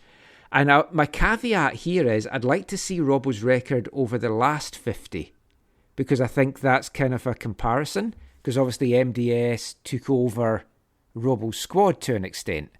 But MDS has spent a lot more in his first 50 games than Robbo would have spent in his last 50, if that makes sense. But I didn't have time to put that together, so I know Naveed's watching this. So I would be really interested in seeing Robbo's record over the last 50. But Robbo's record in his first 50 was 18 wins compared to MDS's 13, 17 draws to MDS's 11, and he only lost 15 to MDS's 26 for a 36% win record and 71 points claimed. So a big difference. Now, the one thing is about Robbo, what Robbo took over and what MDS took over was that Robbo took over a team that was kind of ascending. There was a player that he lost, obviously Camilo. So that was one player, whereas MDS essentially lost the majority of the team that he was supposed to take over. Yeah, that's why I'd also like to see Robbo's last 50 as well, because I think that's if you want to compare anything with MDS, you want to compare his for 50 games with the first 50 games of the 2011 Whitecaps, because that would be like an expansion team, which MDS kind of took over when he started coaching. Oh yeah, we need better numbers, but I think someone like Glassity has talked about this a little bit on Twitter, and I think we all have a bias in one way, shape, or form. In Glassity, sorry, he or she, I think said that kind of when Robinson took over, when Carl Robinson took over, they were still in the upper third of spending, and by the end of his time, it wasn't. So when he was doing his best, it was when they were spending more, not surprisingly. And as things declined, that was in the end of his time, which again goes into this bigger story of it seems like the approach from the ownership, the very much absent ownership, is that they are decreasing their investment into the squad itself. I'd like to see. I wish I could be on a fly on the wall to see what drastically changed this ownership. What happened? Was it the fact that Atlanta came in at the time and scared the hell out of them about how much they were spending and how much everybody else was spending to keep up, or something like that? And they go, "We can't handle this. We're just going to take it the other way and try to do something different." Yeah, but here's a couple of things. One, yes, Atlanta is spending a lot of their own money, but I don't think we've talked about this probably enough on the show. When an expansion team comes in, they are allocated a significant amount of extra allocation for 3 years. I know Vancouver, their first year was $1 million in allocation. After that, I don't know. And I only know that because Jeff Anderson told me himself. But yeah, so Atlanta, you can see, I think you can partially see part of their decrease in performance is connected to having less and less allocation. And they were smart, and they kind of struck well, they had the advantage, and got a title and all that kind of stuff. Now, obviously there are many other factors involved in that, but I think that is one that is kind of not always, maybe not always recognized with the expansion of the new teams to the league. I mean, Stephen, if you think of the teams that have come in and they are spending money, the more teams that get added, then the Whitecaps budget, if it stays the same, they're going to fall. And they have been amongst the lowest spenders. I know the salaries for this year haven't come out yet, but I do feel, you look at the last year, they brought in a $6 million designated player. They are paying, I imagine, some pretty hefty salaries. Like they paid to bring Godoy in. I don't know what kind of ticket he's on yet, because we're waiting to see all this kind of stuff. But I mean, they have been paying transfer fees. They are paying some wages to guys as well. That's going to be interesting to see what they are. I don't think this year, under Marc, you can say that they haven't spent money. They've maybe not gone crazy and brought in lots of DPs. like some of the other teams have, they've also made money, of course, by selling in Bomb, but they had paid money to bring in Bomb in the first place. They're sitting on a whack of Gam and Tam and all the Garber bucks from like in Bomb going on, and Fonzie and clauses that Fonzie's going to have hit. Is it a case, do you feel, that next year they spend money, they can get back in the playoffs? If they, do you think they would have to be another top 8 spending team to really turn this team around to an extent that they don't just make the playoffs, but they're actually competitive in the playoffs? Simply put, yes. I think they'd have to spend in the top 8 to do that next year. If I can expand, I would say that spending this year doesn't undo the dumpster fire of decisions that came before that. And that, I think Zach mentioned, MDS inherited essentially an expansion team, right? Like, it didn't need to be that way. Look at where this team was on October 3rd, or what is it? October 3rd, 2017, right?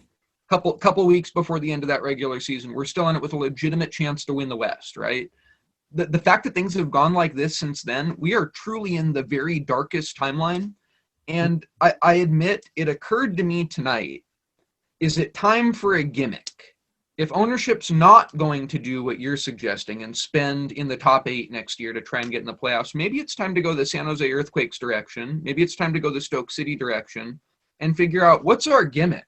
Earthquakes play man-to-man. Maybe you find a guy with a long throw and just bunker like crazy. I don't know. But if we're not going to spend, either we have to spend consistently year over year, keep the best pieces, and keep on getting better, or you might as well try and find a gimmick and beat people with a cheese strategy.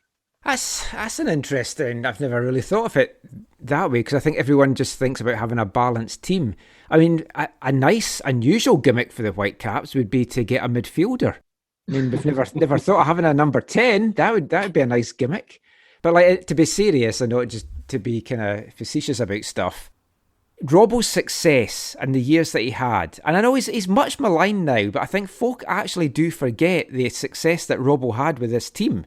And they went spending big bucks, but so much of it was built around a solid defence.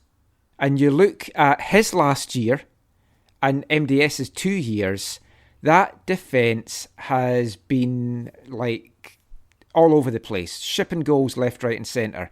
And we've got one of the best goalkeepers in MLS. But you could have, with 5 goalkeepers in the books, I think we'd have to play all 5 sometimes to keep some of the goals out that we've been letting in. Well, and I mean, maybe we don't want to break it down this much, and you look at why the defense was so poor. Like, I think sometimes we forget that how different players work together and gel together and perform well together. And I think the departures of people like Tim Parker and even David Osted, whether you thought they were at the peak or they were in the decline or they were worth what they were asking or what they got or they were underpaid in previous year or whatever, the chemistry and the connectedness that they had with those two plus Kendall, Beta and Jordan obviously earlier, like you can't replace that easily, and they discovered that very, very, very quickly. And they should have had if they were gonna, see. I also the preparedness of letting these guys go was not in effect because they didn't have good replacement for them. They kind of got rid of them and tried to band-aid over the issue, the hole that they left open. And I think that was the biggest issue too. And also, I think we talked it on a previous podcast where the reputation of the club went down when they were started getting rid of these players, the Tim Parker, David Osted, the whole Media Day massacre, all the players that left there like Kai Kamara and everything like that. And them trying to, through back channels, put the blame on these players, and then these players actually spreading the word of what actually happened, also put a bad light on the Whitecaps organization. Yeah. Players talk and reputations like carry forward. A lot of people do respect Marc Dos Santos. I've got a lot of respect for Marc because I've known him for so long. I've seen what his teams do. And I mean, I'd kind of asked him not so much about consistency on on Friday, but I kind of said to him, normally in a season running, a manager's going to be like, okay, I'm going to be playing these 11 players and I'm going to play them to see out the last 5, 6 games, whatever. But you know that can't happen because of everything that's going with it, because players are going to need to rest. You'd run them into the ground. But at the same time, and I've spoken to him about this before and he mentioned it on Friday, you look at all his most successful teams and he says, I could name you all the players that would be regular starters for me, and especially on the defensive side. Now, our defence has been rotating constantly this year. It's like, we used to joke years ago, Stephen, it was like right back roulette, because it was a different right back we had every week at the start of our MLS era. This whole defence, it's like you don't know really, apart from the goalkeeper, who was going to be in the centre of defence. Was Jake going to be starting at right back? Was it going to be Bikel? Was it going to be Godoy? Was Adnan going to be left back? Was it going to be Gutierrez? Were they going to go 3 at the back? And you've just not got that kind of defensive consistency. And we've brought in a new goalkeeper now. And I mentioned this last year, and I don't want to really hark back to it, but I think when you've got a guy like Mats Crepeau, who sets the MLS save record for 16 saves in a game, whilst letting in 3 goals, and a lot of other shots that went on target, that is great on a personal thing, but that should not be held up as an achievement, because it just shows you how bad that defence was. And what they did not do in the off-season was act enough to plug that defence. And we've got a designated player that's a left-back that likes to play left-back, but is better as a left midfielder, but says he doesn't really like playing left midfield because he likes to be a left-back. But then he goes forward, and then he doesn't come back. So you've got that on one side, and then you've got Jake Nowinski, who's a solid MLS player. But if you've got a defence that's struggling, I think you need better than that. And that's something I think the Sounders have always done well, going back to Steve's point. Whenever someone's going to move on, or whenever they've got a gap or a hole, they seem to already have someone lined up to fill it. You've got Smith coming back. You've got Torres coming back, as an example. You know, it's easier said than done, but it's not rocket science in MLS. You find 4 defenders who are going to be above average or really, really good, and then you have them play together a lot before playoffs. It's just like pretty much that easy, right? Like Seattle do that. They keep their best defenders year after year. Like you say, they think about it ahead of time when guys are going to retire, when guys are going to go away. Who do you bring in next? Just to touch on the prior point, frankly, Parker and Osted, neither Seattle nor Portland would have ever let them go to somebody else in the league. It just literally never would have happened. And I don't think that anybody can show me an example of a player like that from either of those clubs staying in the league somewhere where they could hurt their club, their old club. There's an interesting comment from Naveed in the chat that says, did MDS have to blow everything up? I don't think he had a choice. I think it was already blown up before he got here. Yeah, because at the time, well, Kendall and Kai wanted to go. Yeah, and even if he tried to, I don't think they would have stayed. Well, I think Kai was already gone. Kai was open to staying. Kai was very much open to staying. Kai would have stayed. They just didn't want to pay him what he felt he was worth. I mean, you can't put that on MDS. No, but the number of players exiting when Robbo exited, there's different layers of this that we could talk about, but is directly related to at least partially directly related to the players' perception of how they felt the club treated their coaches. Right now, there's a significant die there. So I know, Michael, you've talked about how you didn't like the approach to this. But that's why Kendall Waston said, while he was still here and still under contract, that he wanted to go because of how he felt his coach was treated. And that's what it was. And so the thing you talked about earlier about in terms of they have a reputation, the club has a reputation. Yeah, they do. And it's not a good one. People who talk to players, who talk to people who've been here before, people who know how they function, the reputation is not good. And that's one of the things that And for those who love football in Vancouver, that might be the biggest damage that they've done. The people running the club, the owners and the executives, is they have given Vancouver this negative reputation, not only in MLS, not only in North America, but now it's gone around the world with things that, around with the Alphonso Davies transfer and whatnot. So like, yeah. And it's not even at the first team level. There's been bad reputation, and I'm not talking about the illegal stuff that happened. I'm talking about just everyday kind of stuff that happens in the academy. So there are stuff that there's some people are not happy with either, and it's spread around a little bit too. By comparison, Seattle's obsessed with their reputation. Every aspect of it. What players who are coming in think of them, what players who have settled here think of them, what players who have left think of them. They're obsessed with it. And they don't have a hard time getting players to go there. Yeah. And Vancouver is obsessed, but they don't know how to handle it. They think they're doing a great job. Well, the problem is whatever it is, the culture's all wrong. It's whatever it is, it's not all wrong. A couple of things. One, which multiple people have said in the past, they think they know they have all the answers. They're not really willing to take suggestions unless it comes in certain ways or whatever.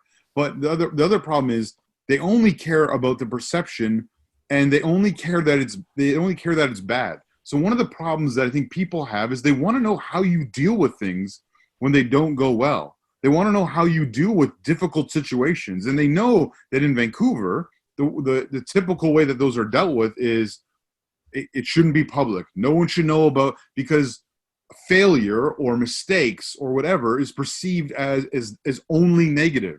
There is this extreme fear of failure within the entire organization because they fear that it'll cost them money. And so that's one of the biggest parts of the culture that I personally have experienced, and I've heard from others as well. And when you have that level of fear of failure, it stifles creativity. It stifles excellence. It doesn't make it a place where people want to be, where people want to invest more of their lives. And yeah, I mean, that's just one of the massive problems. But yeah, they care about the perception, and it has to be perfect. So much so that they'll do anything to scrub, erase anything that could be perceived as negative, because they're not willing to, hold their hand up very often. Hold their hand up and say, we got this wrong, and we apologize, and we need to fix this. And that's why Marc Panis was such a huge breath of fresh air to people, because he was willing to say, yeah, we got that wrong, and I'm sorry, and we are going to work at being better. Whereas before it was just like, yeah, we got that wrong. Don't tell anyone. Let's hit the reset button, and we're all good. And you can't function that way. And that's the reason why they've seen such a lapse, such a lowering of investment and engagement from those who have been so passionate over the MLS era and before that. And it seems like that the only time that they're interested in repairing their reputation is when it's season ticket renewal time. And that's when they'll come out with certain projects or announcements or something like that they're trying to get people excited again. I don't know if I've told this anecdote before on the show, but I want to tell it for Steven because he'll have it. This is how much that things like the fear of failure and money are so significant and so important to them. It was a Voyageurs Cup match, Wednesday night Voyageurs Cup match, either final or semifinal. It was against, I think, Toronto. And we were doing, for the first time, we were doing a 500 flag display across the supporter end at BC Place. And so we're in the ground, a handful or two of supporters were in the ground ahead of time, setting up the flags, putting them on poles, spreading them out the distance they needed to be to make it look, respectable. So 500 BC flags on 500 poles. Whoa. 4 different people came up to us while we were doing this. 4 different people at different levels within the organization. One was in communications. One was the equipment manager. One was, I think, one of the players when they were coming in. And one was not a high-level executive, but someone connected to the executive. And without fail, each of them asked the exact same thing as their first question to us. Can you guess what that is? Who did this? How can we do this again? No. All of them, the very first words out of all of their mouth was, how much did this cost you guys? Oh. Yeah, sure. It was unbelievable. All they because of the culture, because of the way they work, because of the way they operate. All they were just like, wow, this must have cost you guys a lot of money. Like, how much did it cost you? How much are you investing into this? Because that's the way their minds work. That's the how much GAM did you spend on this? Yeah, it was mind-boggling. I couldn't believe it that it was the same thing from these different people throughout the organization. But that's just one example of who they are and the culture they've created and how they function. And I'm not saying that money isn't important, because I know people like to say, oh, this is a business. Well, I get that. You need to be run as a functioning and a competent business.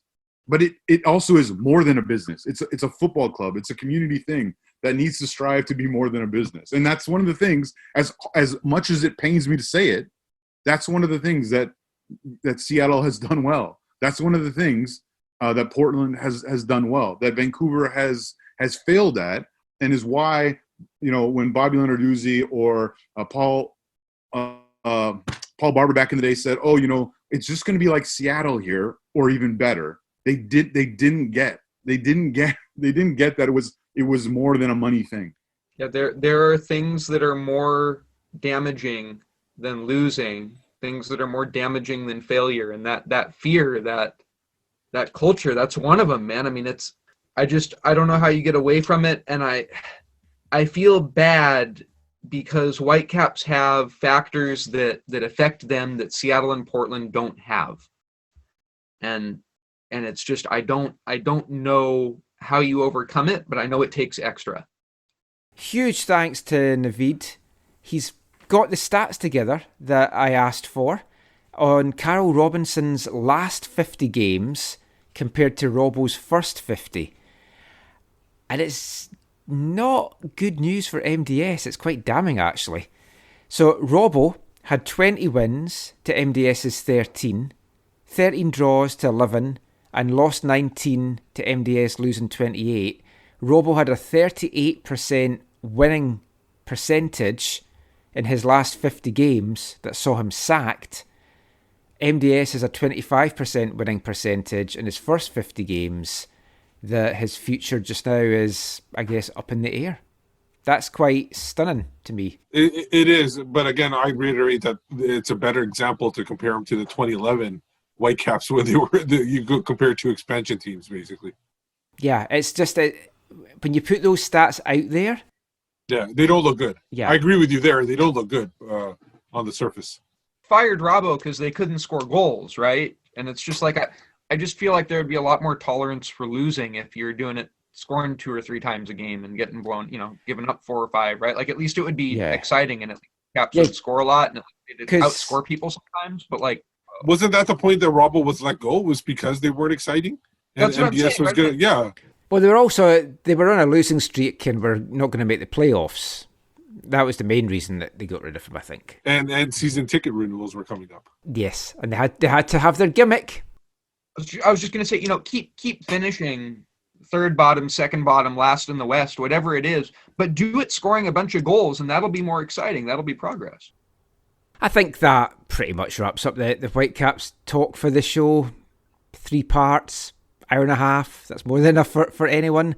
We're going to turn our attentions, though, to the rest of MLS in the next part, and we will be back with that after this. Hi, I'm Alan Koch, and you are listening to the AFTN Soccer Show.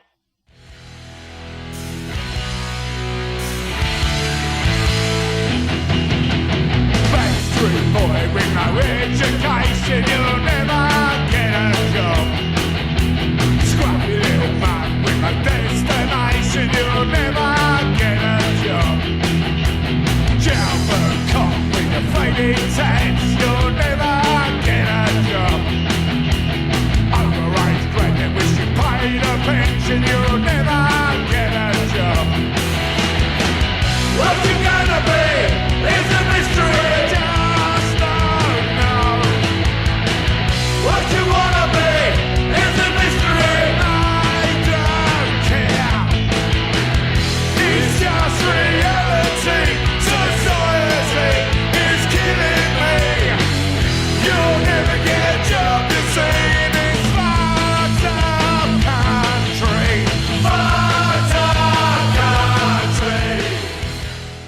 Welcome back to the AFTN Soccer Show on CITR Radio 101.9 FM.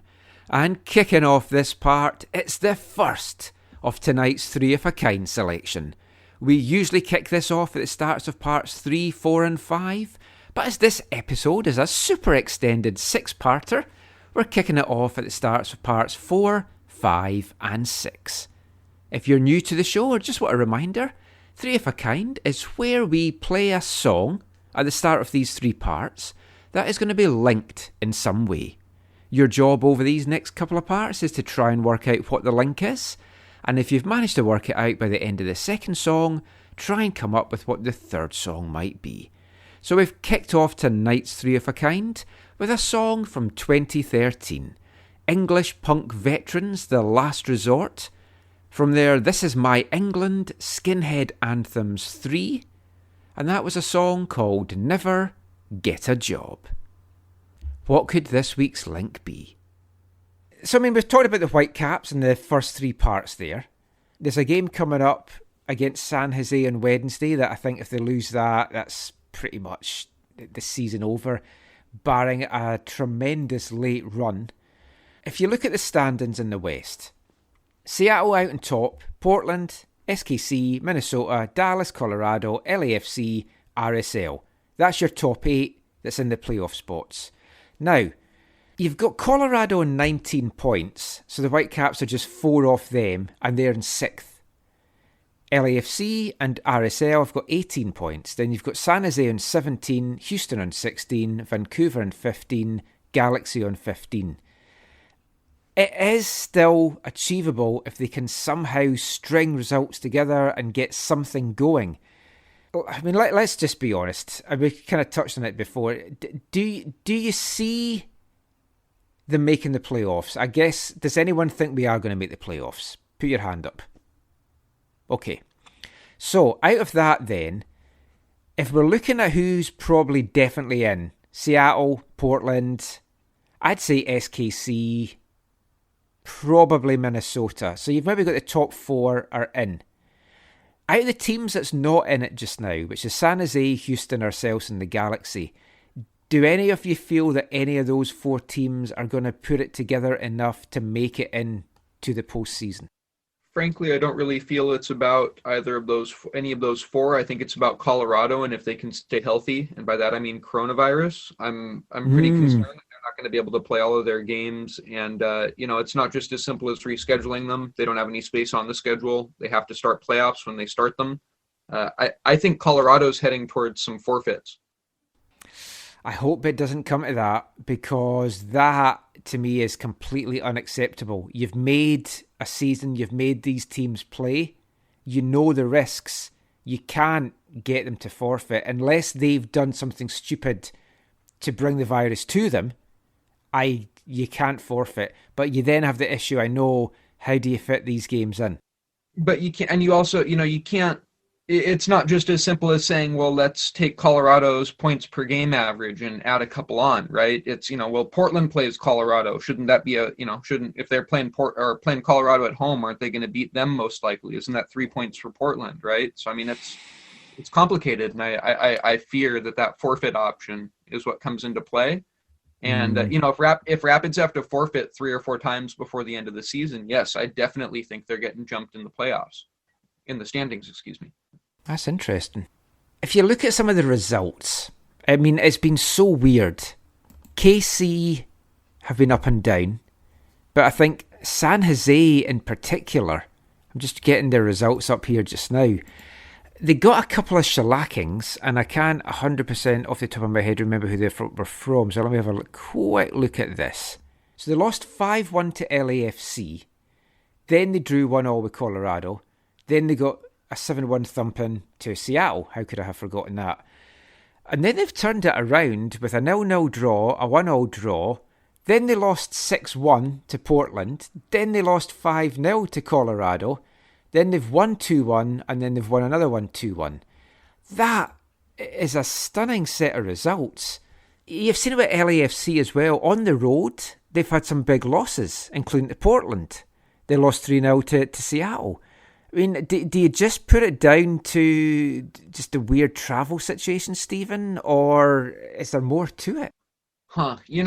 Earthquakes play that weird system, right, where they're man marking all the time. And I guess part of me wonders, does it take people a while to figure that out? And like the second time you play them, it's a lot easier to break them down because you've seen it before. The travel's a great point, right? Like Sounders drew Earthquakes 0-0 in Orlando in their first game at MLS is back, and then beat them 7-1 in Seattle, right? It's hard to say. There are a lot of competing things. They're playing a stupid system, but they've got a really smart coach. They've got a stupid front office, but they're making good additions to the roster. It's weird calculus there, Michael. I don't know that I understand it all.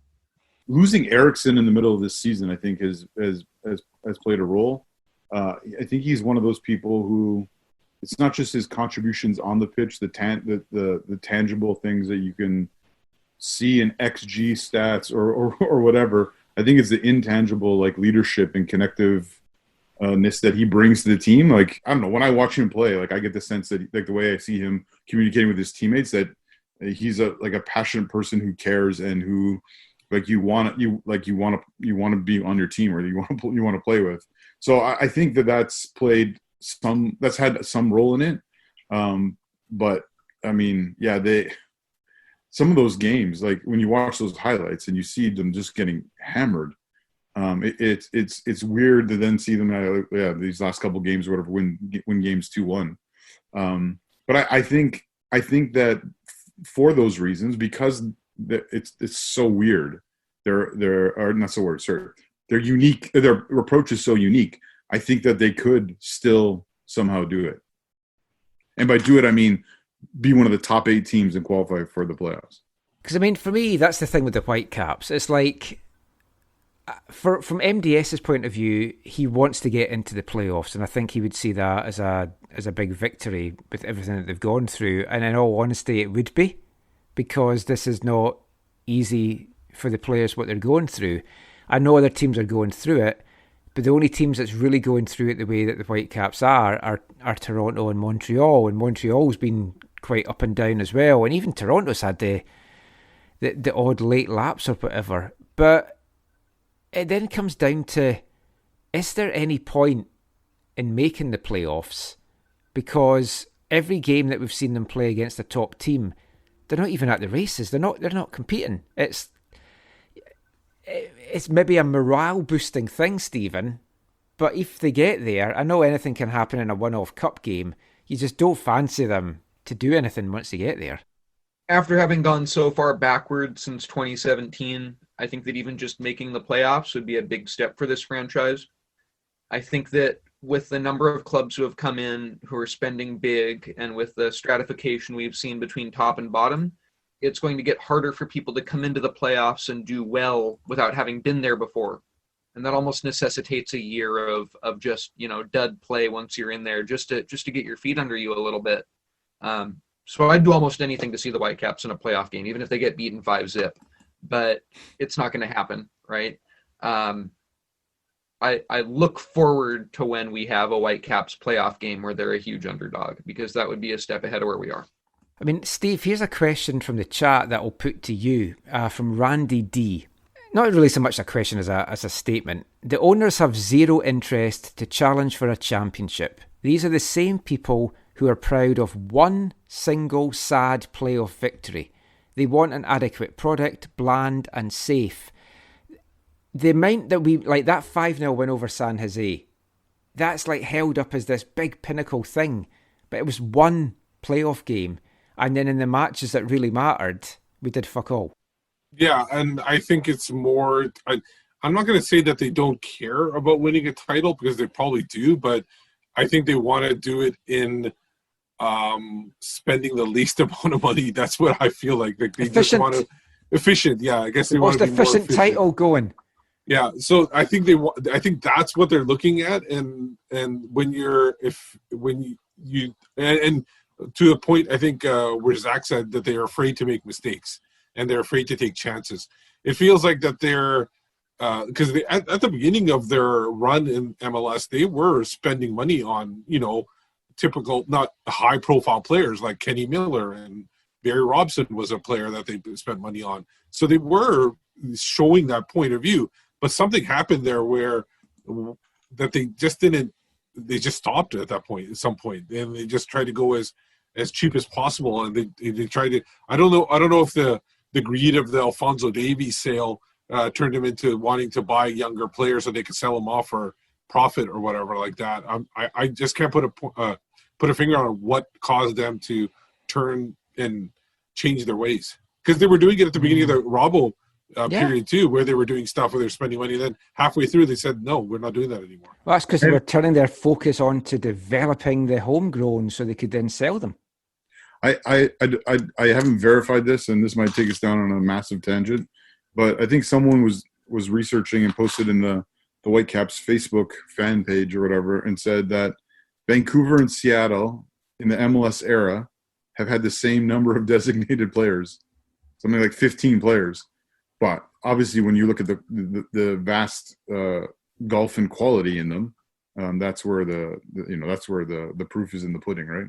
Are you trying to say that Joaquin Ardiez is not on the same level as Nicolas Ladero? Well, you could say that maybe, but nobody would argue that Ladero can hold a candle to Mustafa Jarju. True. I mean, he's infamous. Who's going to be talking about Ladero in a couple of years' time? Actually, probably most folk, but... Well, didn't he score against the Manchester City, Jarju? Was he the one? No. He played. It was Camilo who scored. Yeah, but that was the most effort he showed in the game, though. No, he scored in if you check the AFTN Canada YouTube channel, he scored in a reserve game in Portland, a stunning free kick. I captured it on video. Otherwise, no one would believe me. I have seen that video.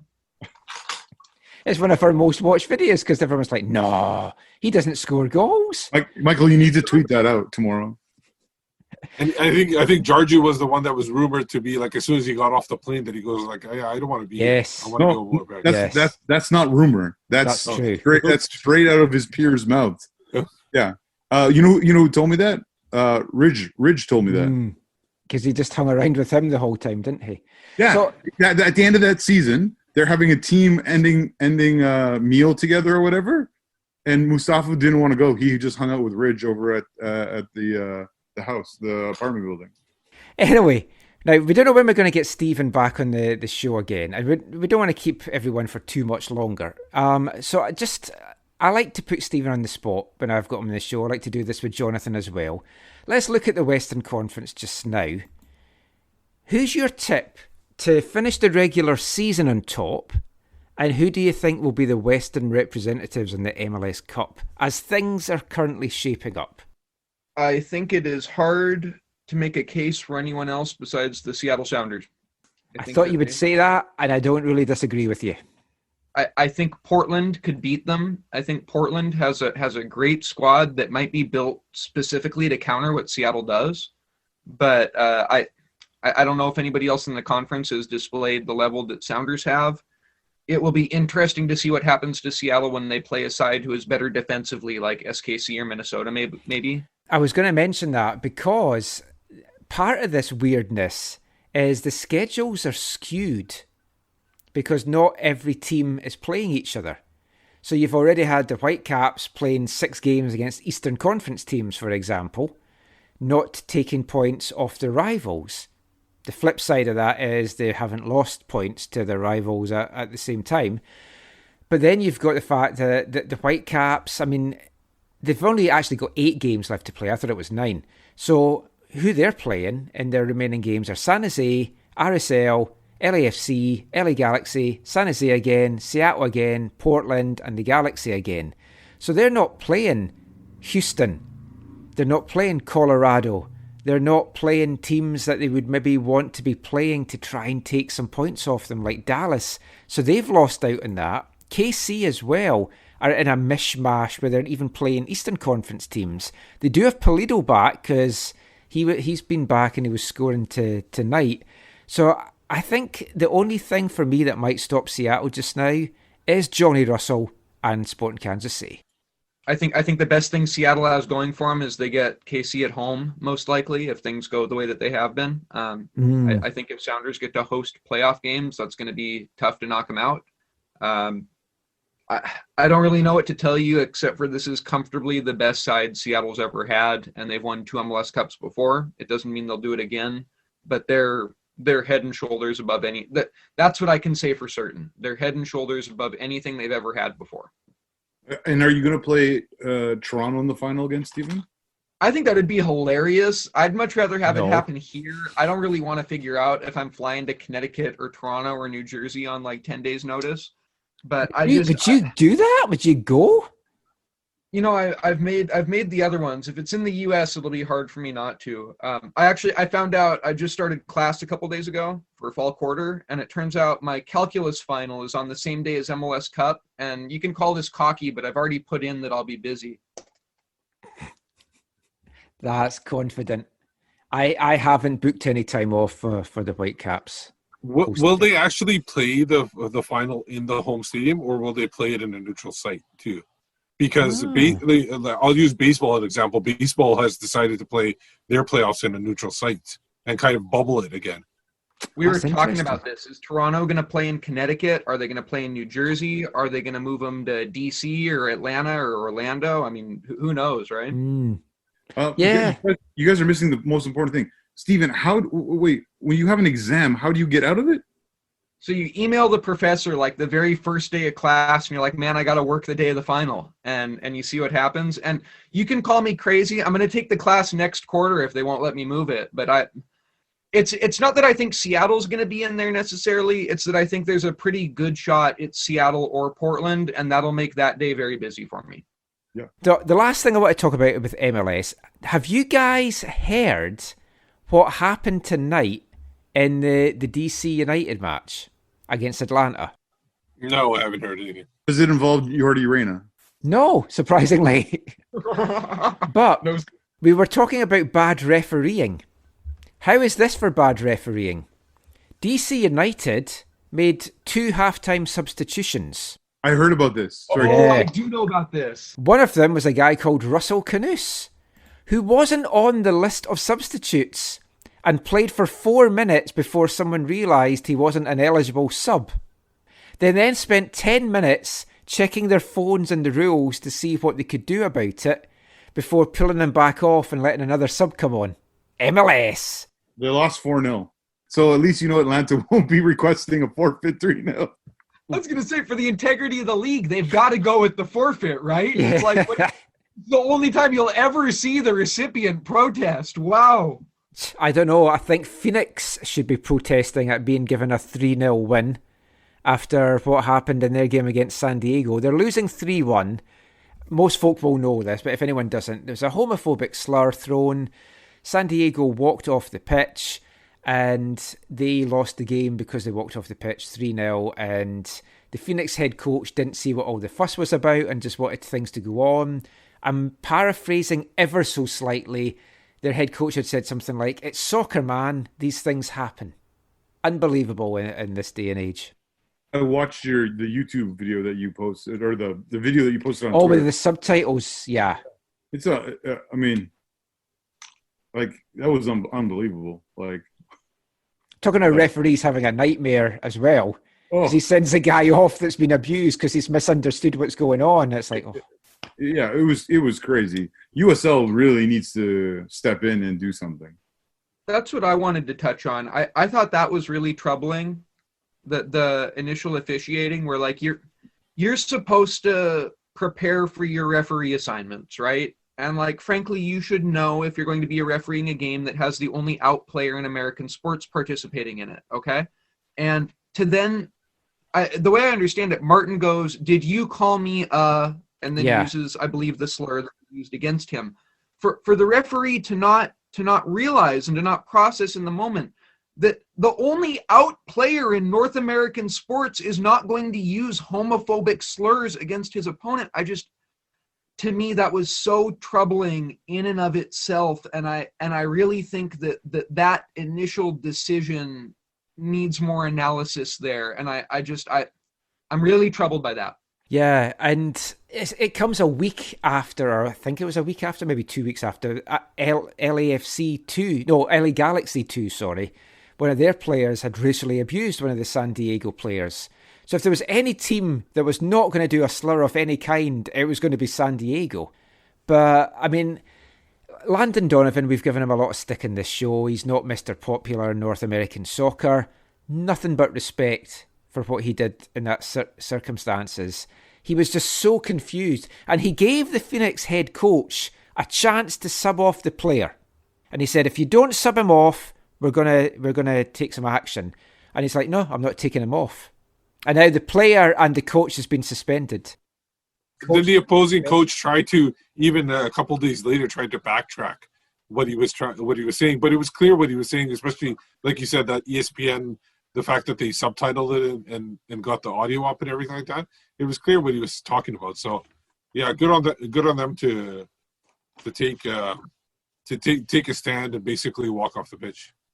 And then what about the Phoenix owner inciting some type of fake conspiracy that Martin apparently cooked up, according to the owner? Did you guys see all that I've not heard. Oh my God, you guys have to see this. This was the most unbelievable part. The owner goes and texts somebody and starts accusing Martin of having made this up and manufactured this. Oh my God, if you give me just a minute, I'll pull it up. Here, sure. Wait just a moment for me. The way that his teammates came to his defense shows that it wasn't made up. Like, you couldn't make that stuff up. And the fact that they walked off the pitch, it's not like they were looking for an advantage of any kind either in the game. Like you're talking about subbing the player off. Yeah. They could have subbed the player off, and he wasn't even asking for him to be sent off and go down a man or something like that. And they were already 3-1 down in a game anyway. But the other thing, like, I was talking to someone on Twitter about this as well, because they said, well, let's hope they really throw the book at Fleming's for this. The problem USL might have is the referee didn't hear the original slur. As far as I know, it hasn't been picked up on audio. So if there's no other witnesses, it is Fleming's against Colin Martins. And it's then him against him. So I don't know how much USL can actually do to punish him if they've only got the two people saying, I didn't say that, you did say that. That's where things could get a little bit messy for USL. You're right, Michael. If it turns into this person said, that person said, it could be a problem. But like, you just hope that this will be resolved. And this doesn't feel like, in Italy, the excuse in Italy is, yeah, they don't mean what they're saying. They're just trying to throw you off your game. Oh, yeah. Like, I don't think that's what this is. And because that's not part of I don't think that's part of the culture quite in North America. And so, yeah, I mean, again, hopefully USL will be able to take action to I think rectify the result of the match, and then deal with the situation in a way that makes sense, and that it brings justice to the whole situation. But you got the link, Steven? Yeah, I sent it to the AFTN Twitter account. So here are this guy's messages. This is apparently the owner of Phoenix Rising FC, but this is pretty bad. So yeah, if everyone can see that, we'll just read a little bit. He said, I want to speak to you personally because I appreciate you engaging. Do you believe him, yes or no? I don't know who to believe. Our player and his teammates, who were able to hear completely, deny him saying it. There is a big backstory to SD this week after their match last week. You know the story of that match, yes? So this is Brandon McCarthy, who's the owner of Phoenix. And who is he talking to? He is speaking to Mike Dickerson, who I don't particularly know if Mike Dickerson is a sports journalist or not. I believe he might just be a Phoenix Rising enthusiast. Oh, wow, interesting. No, I'm sorry. Appears to be in LA. Looks to be LA based. Okay. I cannot tell you why Phoenix Rising's owner has chosen to engage in this. There is no clear reason. Bizarre. And then it says, your statement clearly implies you believe your player, making you a biased actor in this drama. You didn't choose to highlight the other side's info, just your own. You could have waited to say anything. Why are you even on Twitter? Shouldn't you be talking to your players, coaches, etc.? And then the owner replies, okay, well, they wanted to forfeit tonight's match. We only found out Monday night that we were playing. They wanted to continue their statement, then this happens. It's the context behind things that we don't understand. Oh, And then the guy says, are you accusing San Diego of making up a slur to forward a narrative as if they wanted the game called off? They were leading 3-1. Anyway, we don't know. How can we? If our player and the rest of our guys say it didn't occur, the ref told our player he didn't hear him say it, what are we supposed to believe? And this then comes back to what I was saying, the issue of it's a he said situation, and what do USL do in that case? And then the Dickerson guy says, this is worse than the slur. You're accusing the only gay male player in major pro sports of making up a slur for publicity. If he's found to have said this, he's gone. My whole point is we're in fact finding mode. We just need to know what actually happened. He says, your tweet suggested you believe your players. That's not fact-finding. Also, you made up a conspiracy theory out of thin air.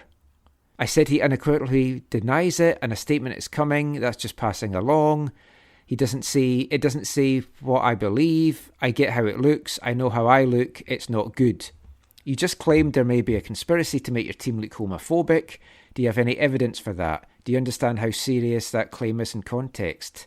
There also may not be. There's a chance our player is lying to us. My point is that we're trying to find out what really happened so we can act.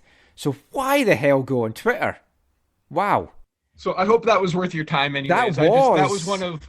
That's our little group chat thought that was one of the craziest things we've ever seen. So not a lot leaves me speechless. That's like, I don't understand an owner engaging. Like, I don't know how well he knows this guy. Yeah, he's not even engaging a reporter or anything like that. He's just encouraging a regular person. He should actually close his DM so nobody can access them or something like that. Did he not think the guy he's messaging was going to put all that stuff out there? Yeah, it doesn't make... Maybe he thinks DMs are private or something like that. Anyway, that is it for the MLS chat. We will be back talking a little bit of Gold Cup and hearing some audio from John Herdman and Gregg Berhalter. And we're going to get to that after this. Hi, I'm Alphonso Davies, and you're listening to the AFTN Soccer Show.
Welcome back to the penultimate part of this week's AFTN Soccer Show on CITR Radio 101.9 FM.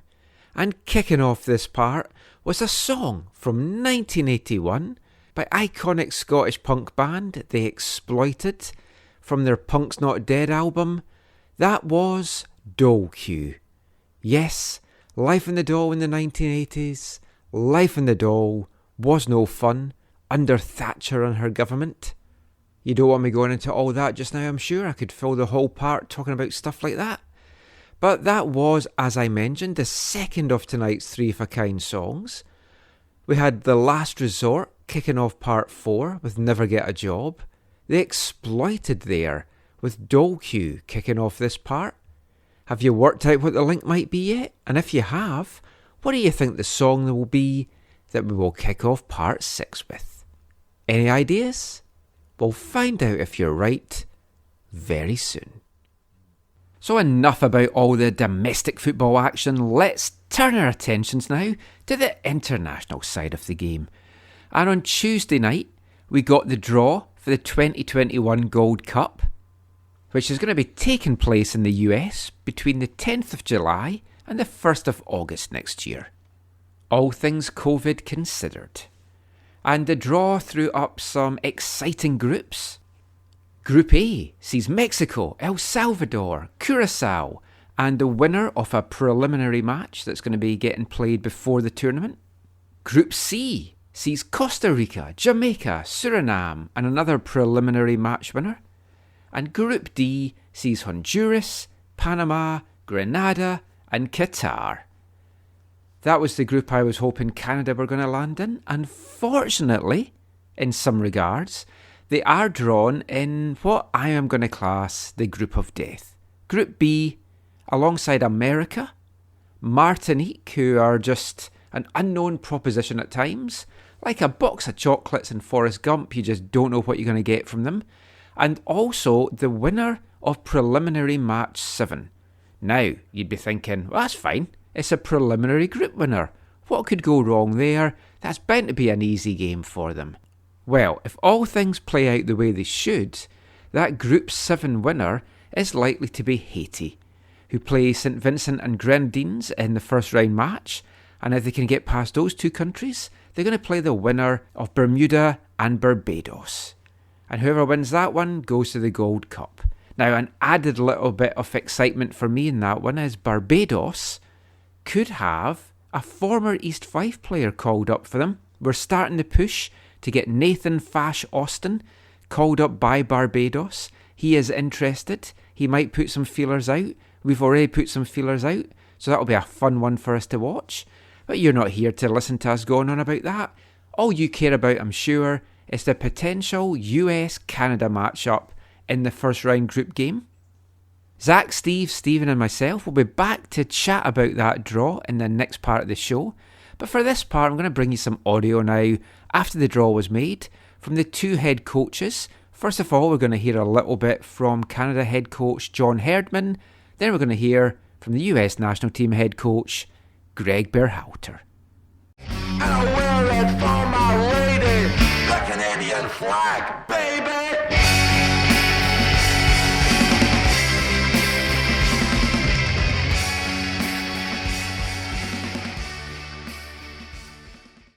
Hi, Jonathan. And I'm sure the game against the U.S., stands out, for all the rivalry reasons and the Nations League games and all on. Do you worry at all about it getting over, maybe even a little overcooked in terms of the hype? No, I don't worry about it. I think it just is what it is. That match means a lot to our players. It'll be the game that I'm sure all the players will want to play in. And, you can't hide that rivalry. It sort of ignited last October and November. And I think from that, it's created a healthy rivalry where it'll be a good match. And the players will certainly circle that on the Gold Cup schedule. I'm sure it's been a frustrating year for you not having the time with the team that you would have expected and the matches. But when you look ahead to 2021 now and you look at the number of matches you're going to get and also the importance of those matches across World Cup qualifying and the Gold Cup, how big a year is this going to be coming up for the program? Yeah, it's a very big year. I think when you combine Olympic U23's World Cup qualification and then a Gold Cup, it's a very unique situation to be in, I think, for all of the national teams that are competing. And then to throw in a global pandemic and not having that certainty of where we might be as a football industry, as a football nation, even come March, maybe even June. I mean, nobody really knows what the future is going to hold, but what's clear is there's a path in place for us. We have an opportunity to qualify for a World Cup with some critical games, and then on the back of that, there's a Gold Cup and an Olympic Games. So it'll be a busy year for sure, and as an organization, we'll have to be ready for it. Considering the state of Canadian football and considering where your players are throughout this year and looking towards 2021, how prime would you say are the conditions, or will the conditions be for your players heading into not only Gold Cup, but as you mentioned, Olympic Games and stuff like that as well? I think it's a real complex period of planning for the whole men's national team program, and it'll be the same for every country that are competing at various events, whether it's the World Cup, the U23s, or the Gold Cup. I think that there's some complexity around player release during that window. The top players will be going through a summer break, getting themselves ready for pre-season. Some of them will be moving into pre-season during that June window, where either the CONCACAF Nations League Final Four will happen, or for Canada, the World Cup qualification. And then some 3 weeks later, the players then will be called up again for a Gold Cup. So, for Canada, we started to build some depth in our squads. The Canadian Premier League's provided a new base of professional players. And, we've, over the Nations League, we've been able to put over 40 plus players on the field. So, I think the reality for Canada is the prime responsibility is to qualify for a World Cup in 2022. That's our key focus. And, the June window, we'll probably have to choose, which players will be in June and which players will be in the Gold Cup. I mean, that's a reality for us at the clubs. While they'll work with national bodies, they also have a pre-season to get themselves ready for, and pre-season games that'll be taking place throughout July and August. So, I think there's some real planning to be undertaken during this remainder of 2020 to get us all set and ready into 2021, which will be the most congested period, I think, in our nation's history. I heard you addressing the US game. What are your thoughts about Martinique? They always seem to be a bit of a wild card. Yeah, we had experience of Martinique in the Gold Cup last year. And I think there's always which Martinique is going to turn up for the Gold Cup. When you look at the depth in their players, they can choose from a number of different leagues around the world. There's some strong Martinique players that could attend the Gold Cup. So it's always a wild card, Neil, which, 2 weeks before, is it going to be a genuine competitive Martinique team, or a one that, Canada has enough depth to compete and win against? So again, it's an unknown, but what we do know is we had some good experience against them in the last Gold Cup, and that's always good for our players' confidence. Which is, I know it's next summer is still a ways off, and there's lots to do between now and then. But given everything that has happened this year and how long it's been, since the last time any of the major CONCACAF nations were playing international football, does it feel odd to be preparing to play international football again when it's been such a while? Yeah, it's been a surreal experience. I've been an international coach for 15 plus years, where every FIFA window you've just been on a roll of planning for a window into a tournament, and to be in this period now of planning to get ready, and then it's cancelled to get ready, and you're planning for collecting FIFA points, then you're planning now for a qualification knockout, and then those games get cancelled. I think the reality is, for all of us, we have to stay in contact with the players, which we've done, and we have got to try and plan for whatever is put in front of us. And at this stage, what's put in front of us is March. That's the next time we're back together. And for Canada, we've got to make sure that it's not the first time our players have been together for more than 16 months before they have 2 training sessions to play a World Cup qualification match. That's what's crazy about this, that your future of a World Cup could rest on 2 training sessions, and some of it is out of your control. So we're going to try our best to bring our players together in whatever way we can to ensure there is some team spirit, some team chemistry, that cohesion that you're going to need against tough teams like Bermuda, tough teams like Suriname, to even get us into that octagon and ultimately ready for a Gold Cup as well.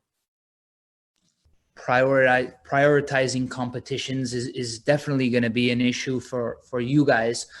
Where does this Gold Cup rank? I know that World Cup qualifiers obviously is probably most important, but Olympics are there as well. That's another curveball into the mix. And I know you want to win everything. So rather than where does the Gold Cup rank, I actually want to ask you, how do you juggle with all these competitions? That's a great question, Nika. And one thing I would say is that, there are a lot of competitions. And what that means is it's opportunity for players. It's opportunity for players to show that they belong, that they should be part of the first team, so to speak. So, no matter what competition we're in, every time the players step on the field, they prove that they can wear the jersey and that they want to be part of the starting group, the squad, whatever that may be. But the CONCACAF Gold Cup represents the premier tournament in our confederation, and it's a chance to win a trophy. And this is a young team that hasn't won a trophy yet. So we're certainly going to be trying to accomplish that in this tournament. We just spoke to John Herdman, who mentions, how challenging the kind of congested calendar is going to be next year. What are you kind of anticipating in terms of how you're going to deal with clubs and maybe how you might have to change your squad between windows just with the amount of games you're facing? Yeah, well, that will be exactly it. It's going to be good communication. It's going to be looking at a lot of different players. It's going to be juggling some players in certain cases. But, the next year, 2021, represents a chance to win 2 trophies with the Nations League and the CONCACAF Gold Cup, and then to get a really good start in qualifying. It looks like we're going to be playing 8 games in 2021 of qualifying. So that's a big chunk of games that we can make a dent on starting to reach some of our goals of qualifying for the World Cup. You talked about it's a balancing act, but just in terms of getting guys released, I mean, especially like with the Olympics and then all these competitions kind of piling on, how difficult is that going to be? Well, the clubs are obligated to release the players for this event. So that, that's part of it. Whenever the release date is, and maybe June 28th, the clubs are obligated to release the players. To us, this represents more than that. It represents relationships and work and communication and really talking to the clubs and trying to piece together what makes most sense for the player. If I asked you, is it reasonable for a player to play a whole season, then go to Nations League, then go to Gold Cup, then start preseason again without a break? It's probably not reasonable for that. So we're going to have to juggle the squad a little bit. We're going to, still be competing for trophies, but there will be a certain amount of juggling we need to do. Did the shift in schedule, moving the Nations League to June and then bumping, the start of qualifying from before the Gold Cup to after the Gold Cup, change your calculus at all about how you want to use the Gold Cup? It may be your first chance to get sort of your 18 together before qualifying, as opposed to before. If qualifying started before the Gold Cup, it would have made maybe more sense to rest guys during that period. So I'm just wondering how your outlook toward the tournament has changed as a result of that schedule shift. Well, it's something we're definitely considering, Brian. When you think about getting what you just said, getting the whole group together, right? We'll have an opportunity in March to do that. We'll have an opportunity in June to do that, and then the Gold Cup could be an opportunity, and then then it's qualifiers. So either way, it's still looking at the player's workload and the player's schedule, and we have to be mindful of that. That's really important in this whole process. But we certainly want to get our group together. We want to get our group playing together before qualifying. Look, it's been a while since the national team program has played, and at this point, given all the circumstances, I know you guys want to get together in November in some form, but does it feel odd to think about how long it's been and not being certain of when it might next be, despite everyone's best efforts, hopes, and whatnot? Part of the uncertainty is what we're dealing with in our everyday lives, right? Nothing feels certain anymore, right? And that's just something we have to adapt to. We have to be flexible. We have to make the best possible decisions with the information we have, and we have to plan. And then when we plan, if something doesn't go our way, we have to use an alternate plan and keep going. But it is challenging for international managers right now with the lack of playing time. It's great to see Europe back playing internationally, hopefully South America will get going again also. And, world soccer has to restart again. And, we need to look for ways to do that. And we're doing that now. Just kind of following on from what Jonathan said there, could you maybe talk us through what does an average week look like for you just now? Is it just a lot of looking at players and trying to work out who you might want to bring in, or what is it like on a week-to-week basis? So what we're doing is we're actually, as a staff, we're in the office twice a week, Wednesday and Thursday. But Monday is used for scouting individually. So we're all assigned to watch players. We have a ton of players in the MLS, ton of players in Europe, all playing, and we're watching them carefully. Tuesdays when we have a call and we recap all the performances of the players. We have a scouting platform that we use to do that. They're all evaluated. Wednesday, Thursday, we're in the office working on, our game model type of things, working on watching opponents, watching phases of play of other teams, just getting deep into soccer. And then Friday, we have another call to end the week. And then on the weekend, we're watching games again. So, it's a cycle where you'd like to have the tension of preparing for an opponent, of preparing the team to play, of picking a squad. But unfortunately, we don't have that at the moment. So we have to make the best of it. John Herdman talked about how those games last fall sort of ignited the rivalry. How do you see that matchup and that rivalry that's developing with Canada? Yeah, I mean, guys, the thing is when we played them, even prior to the game in Canada, I was saying to the media that this is a very good generation of players that they have. I mean, it's a really good time for Canadian football. I mean, Alphonso Davies is obviously spearheading that whole effort, but then you look at Jonathan David, who's an excellent player. You look at Cavallini, who's an excellent player. You look at Rich Larea, what he's been doing. You look at Scott Arfeld, who's a really good soccer player. Then they have Jonathan Osorio, and it's a good team. And I've said that all along. Jonathan, Marc Anthony Kay is an excellent player. So they have talent, and it's just for them about putting it together and competing as a team. And they've been shown to be making progress on that. So they were two challenging games when we played them. They kicked our butt up in Toronto, and we beat them pretty good in Orlando. And we're looking forward to playing them in the Gold Cup because we know it's going to be a really competitive game.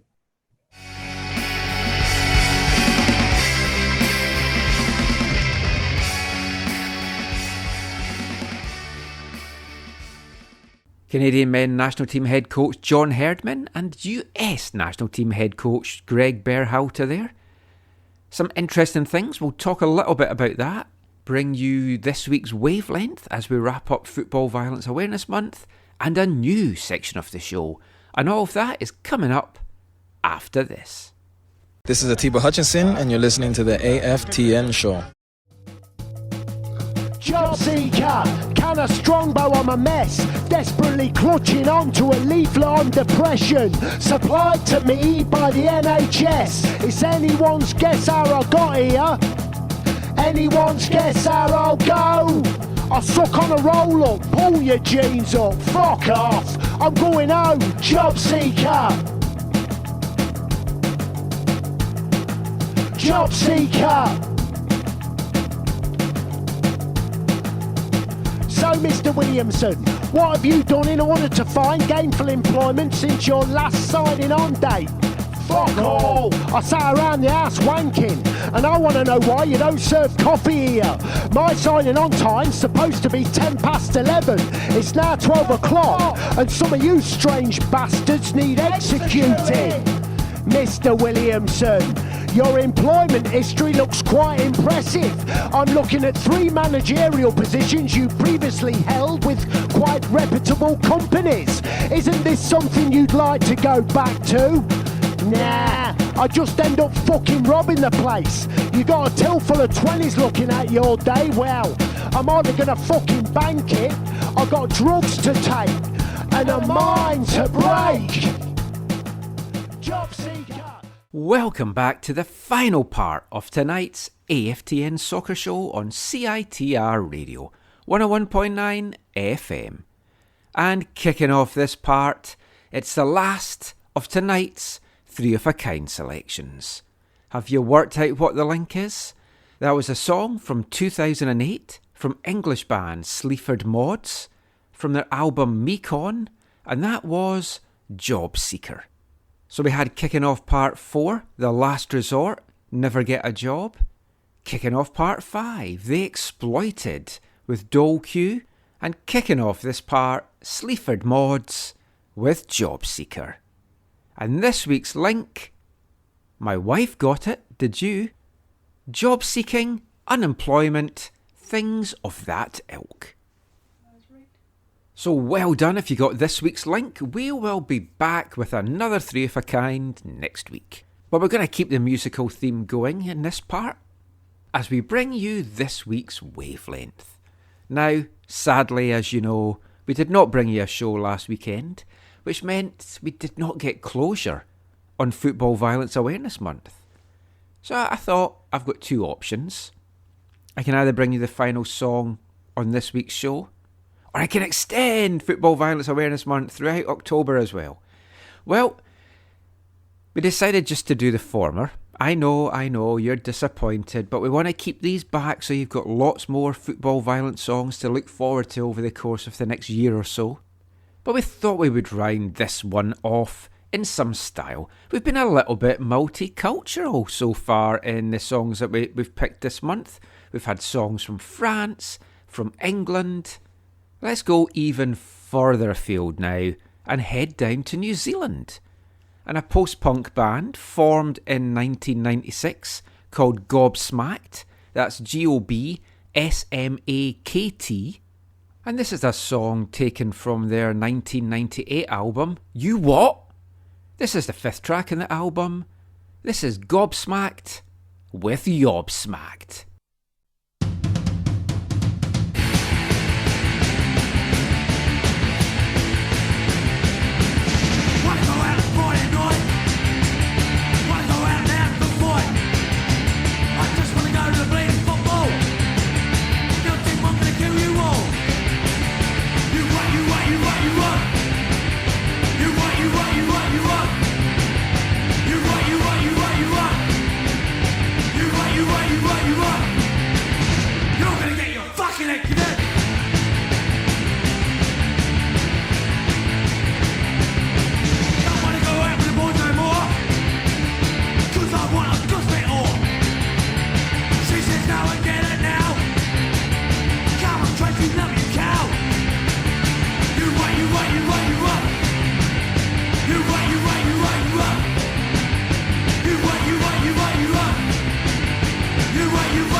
All the way from New Zealand, Gobsmacked there with their song Yobsmacked, rounding off this month's Football Violence Awareness Month. But worry not, that will return in March.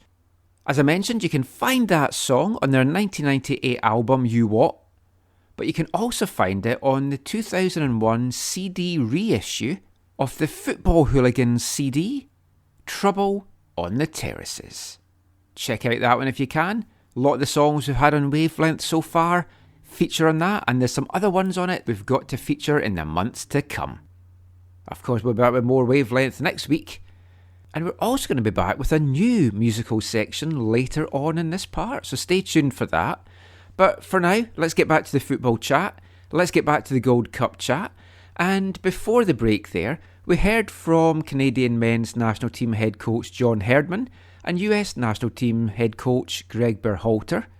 So bring Steve, and Zach back in to kind of chat about some of the stuff that was discussed there and look ahead at the Gold Cup draw. Well, first of all, did you guys watch the draw? Was that not painful as hell to watch? I missed it. Oh, you're lucky. But it was better than I think, what was it, Alexi Lalas or someone admitted that finally this is the first time they've actually had an actual draw, that all the other draws were just kind of choosing what they wanted or how they thought it would work best or whatever. But yeah, it wasn't as some of the other draws, you Champions League and World Cups and whatever, but it wasn't, I don't know. I mean, it wasn't enthralling, but it wasn't terrible. I didn't think it was terrible. I just find it a tough watch. So let's get to the main thing we want to talk about here. It's thrown up, America against Canada. The balls were coming out. I was really hoping for Honduras as number one or Costa Rica. When they both went, I was like, great, you've got a choice of America or Mexico. And we got America. 1-1 in the last two games against them. But it's also Martinique and some playoffs. Isn't it likely Haiti? That makes it a slightly tougher group then. What was your thoughts, Stephen, on another American-Canadian matchup?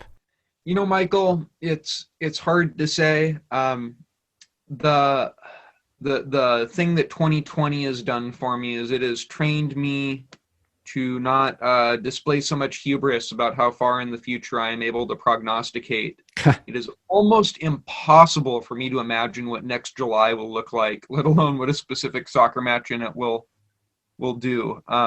Maybe it'll be 11 elephants against 11 giraffes. I don't know. They should be good in the air, though.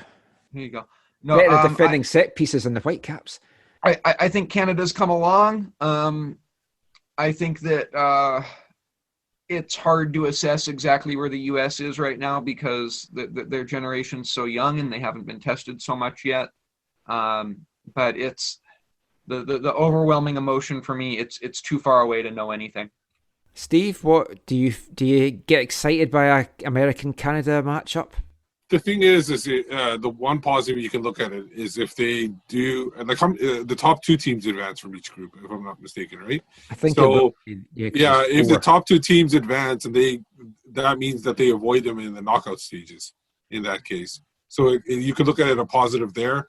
But honestly, if Canada wants to make a name for itself in CONCACAF, sometimes you got to, play the best. Whether even if you don't defeat them, if you're competitive against them, play better than what you have in previous years. I know they just beat them recently, but to beat them or be competitive on U.S. soil, that's something that they're going to have to do eventually. Whether it's next Gold Cup, the Gold Cup in 5 years or 6 years or 7 years, I don't know how often they do these things, but they're going to have to do it, especially considering the Gold Cup's always in the U.S.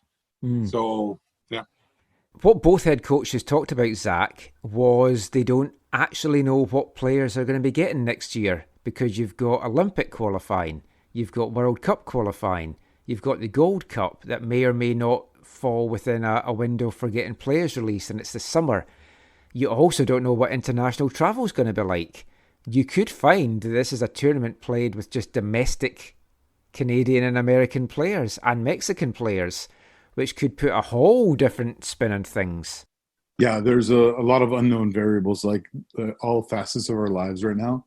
And we've sort of talked in the past, but I really wish that Canada, and I don't know how the schedules overlap and all that kind of stuff, but like you talk about like Olympic stuff, like I think, to me, Canada should go all out in something like the Olympic tournament. You know what I mean? Like, they have so many good young players. I'd rather see them excel at that than, get to the knockout stage or the quarterfinal or semifinal or even final of the Gold Cup. Like how? That's the other thing. Is like, who do you play in what tournament? Well, in the past, the approach has always been you always push the person to the highest level that they can, which we've seen. The Whitecaps do with their residency program, which I believe it cost them at least one title for the residency team, right? I don't necessarily think that's the best. I think I think you can. I think you can help build the culture of winning, and winning, not just winning matches, but winning something tangible. And two, I think it also helps those players gel together, those younger players. You're right. 5 years later, they're going to be playing in that with the World Cup. Yeah. In 2026. So why not put that strong group of players that are U23s together in the Olympics? 5 years later, they're going to be 26 to 28 in their prime, and they've already played in one tournament, like a high-end tournament like that in the past. So I think it's a good idea. I think they should do that. However, I fear they're not. They're going to get the best players they can to play with the first team, and the Olympic team will suffer, and that could potentially even keep them from qualifying. Well, we don't even know if they will be in Olympics next year as well. I mean, as Stephen says, it's just hard to imagine what next year's going to even look like right now. I'm at this point not sure if there's going to be a World Cup in 2022. They might have to delay that. How do you guys judge the relative value of the next Olympics and the next Gold Cup for Canada? I'm just listening to Zach. I guess maybe the counterfactual would be like, what if you took like the under 23 group and played them in the Gold Cup instead of the Olympics? Stephen, the thing for me, the Gold Cup is, I think I've mentioned it to these guys before, that I've always thought of it as a popularity contest, where the TV executives all want the U.S. and Mexico to be in the final no matter what, and they don't want any other variants to the thing. So for me, the Gold Cup really has very little value. When Zach mentioned the Olympics have way more value to me than the Gold Cup at this point. Yeah. I mean, as a non-Canadian, the Gold Cup for me doesn't have a high priority. If I was a player, I'd rather win an Olympic medal than win a Gold Cup, I think. Yeah, I agree. And so the other thing about it is it not just for the players, but for the excitement in the country. In Canada, you'll get far more engagement and far more connection to the people if they were to make the Olympics and do some damage at the Olympics than even if they won the Gold Cup. That's very true, actually, yeah, because more folk in Canada watch the Olympics than I think probably the Stanley Cups maybe got more, but even that I'm not sure. I'll even use this as an example. It was the 20th anniversary this year of them winning the Gold Cup, and nobody even mentioned it. And not only that, me and Michael were talking about we'll do a recap of it in June or whatever, July. And then we realized that back then it was played in February. It was February. So we already passed the actual 20-year anniversary, so there's no point even recapping it at this point. But we'll see what happens. So that's just about it for this episode of the show. But before we go, we want to bring you a new section. It's a feature that we've been running on my Glory Days of Gold podcast. That's my East Fife and Scottish football podcast that we brought out earlier this year. It's called Have You Heard? And it's a section that we're going to use to showcase local musicians, local bands, local artists from both here in Vancouver and also back home from Fife and Edinburgh in Scotland. And promoting local music is something that I've always been very passionate about at AFTN. Back in our fanzine days, we always brought out a kind of 40 to 48 page football fanzine issue. But in addition to that, in a lot of the issues, we brought out a free local music fanzine called Ultracore. Just focusing on a lot of the Fife bands, many of whom were like good friends of mine, getting out to a lot of gigs, album reviews, interviews, a whole host of things that we did. So when the fanzine sort of transitioned to a website, we introduced our arts and entertainment subsection called Broken Down Halo. Unfortunately, over the years, that's kind of gone by the wayside a little bit. So it's something I've wanted to kind of bring back and help promote local music for a while. So that's exactly what we're going to do with this Have You Heard section.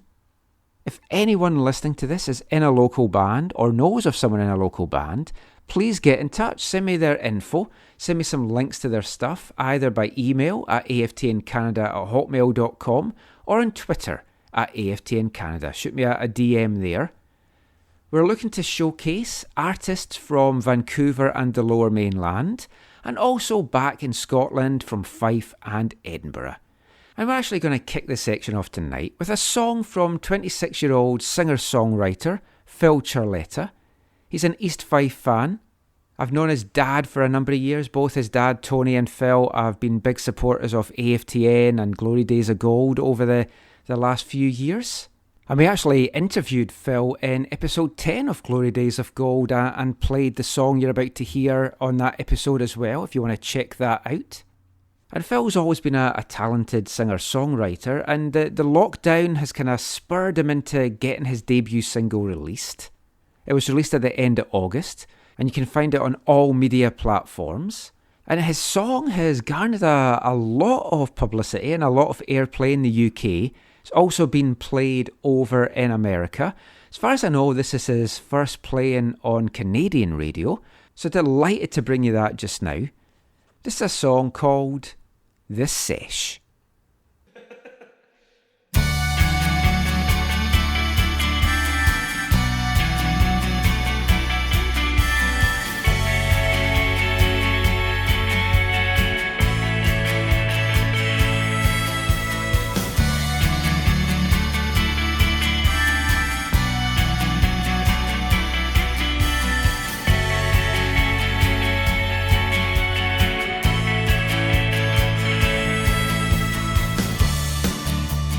Mind's down and in circles.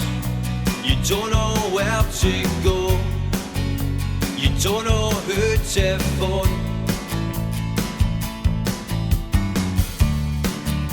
You've taken plenty of knocks on. Your chin's about to back in. You don't know where to begin.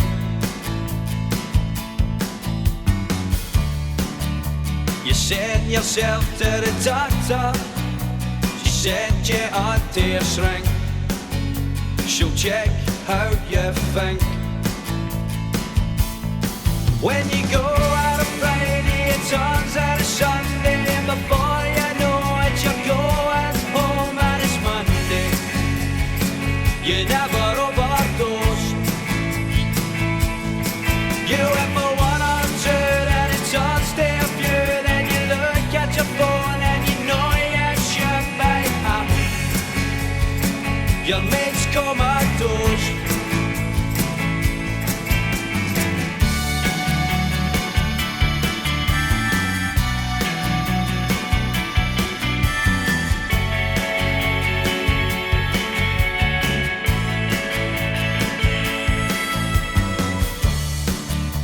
You end up session with randoms you'll never see again. They're all fake friends. You're drinking away with gadgets. They're just at the jail. Remand, not bail. My mind's mixed with emotions, no guilt and guilt. I wish she killed.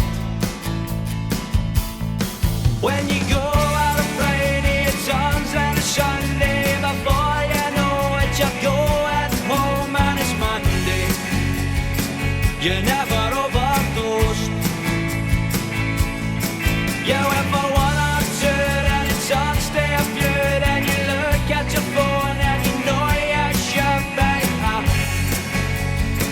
Your mate's comatose.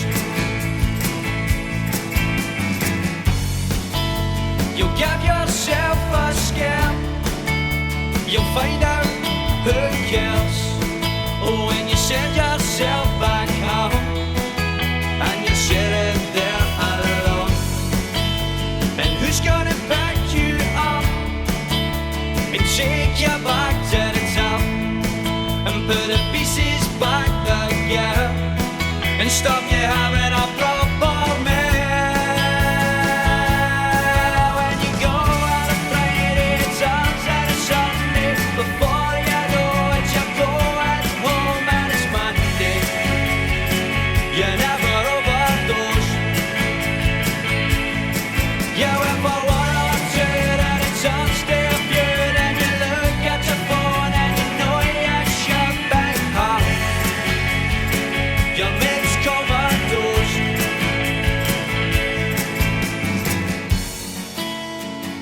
Your mate's comatose.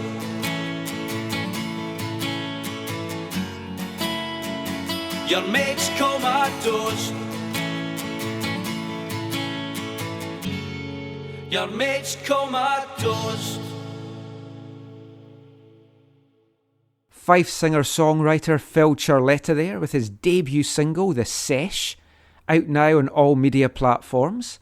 The last time I checked, the song had actually reached number 8 in the official Scottish singles charts, so a huge well done to Phil.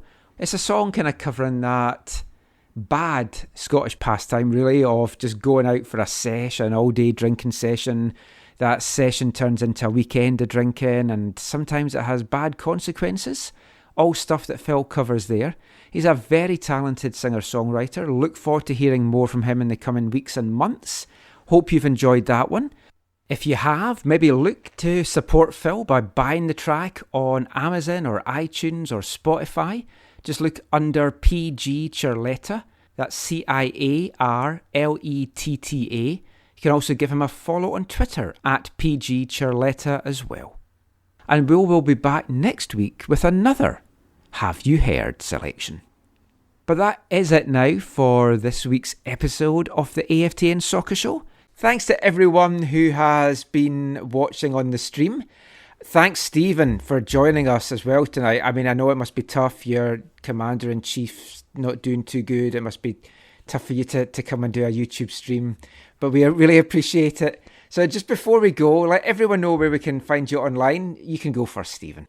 Thank you so much, Michael. And I woke up yesterday and I thought to myself, man, maybe I should have wished for $1 million before I went to bed too. Right? Okay, well, anyways. No, you can find me on Twitter at Steven_Agen, AGEN. You can find our podcast, Radio Cascadia, for which Michael is a frequent guest, at Radio_Cascadia on Twitter. You can also check us out at RadioCascadiaSoccer.com. Thanks so much for having me on tonight, Michael. This has been so much fun. Always a pleasure having you. I was going to cut out the intro, but now that you said something really funny, I'll have to keep that in. Zach, where can they find you online? For me, it's at ZacharyAM on Twitter. And it was also a pleasure just having you join us tonight, Stephen. Thanks for being here. And Steve, where can they find you online? You can find me on Twitter at WhitecapsBeat. You can find me online, probably looking for some new accommodation for tonight, because my wife seems really annoyed that I tried to get her on a live YouTube stream. Apart from that, you can find me on Twitter at AFTN Canada, also on AFTN website if you want to get all the East Fife and Glory Days of Gold stuff, and give us a follow on Instagram at AFTN Soccer. And if you're watching this on YouTube, please subscribe to the channel, like, thumbs up, all the stuff that the young kids want you to do to get the algorithms up and stuff. And we're still trying to get to 1,000. We're at 330 subscribers. We're getting there. It's a slow haul. And check out all our stuff away from the numbers, aftn.ca. Thank you so much for joining me. We'll be back soon. Hope you've enjoyed this. Until next time, thanks for listening. Take care. And mon the Caps. Bye, everyone.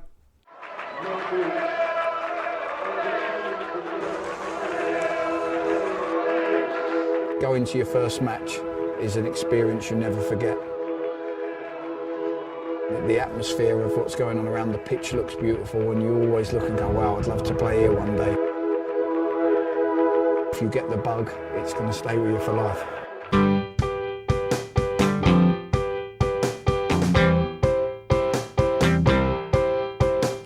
10 minutes left.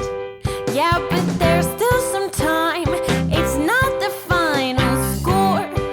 We need more than the numbers we're given. Show us you live and breathe the game.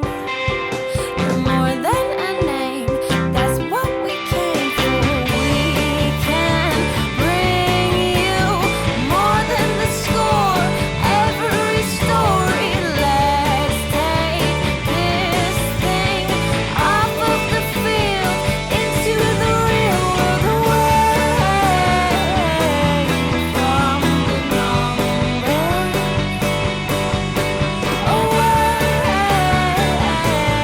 from the numbers.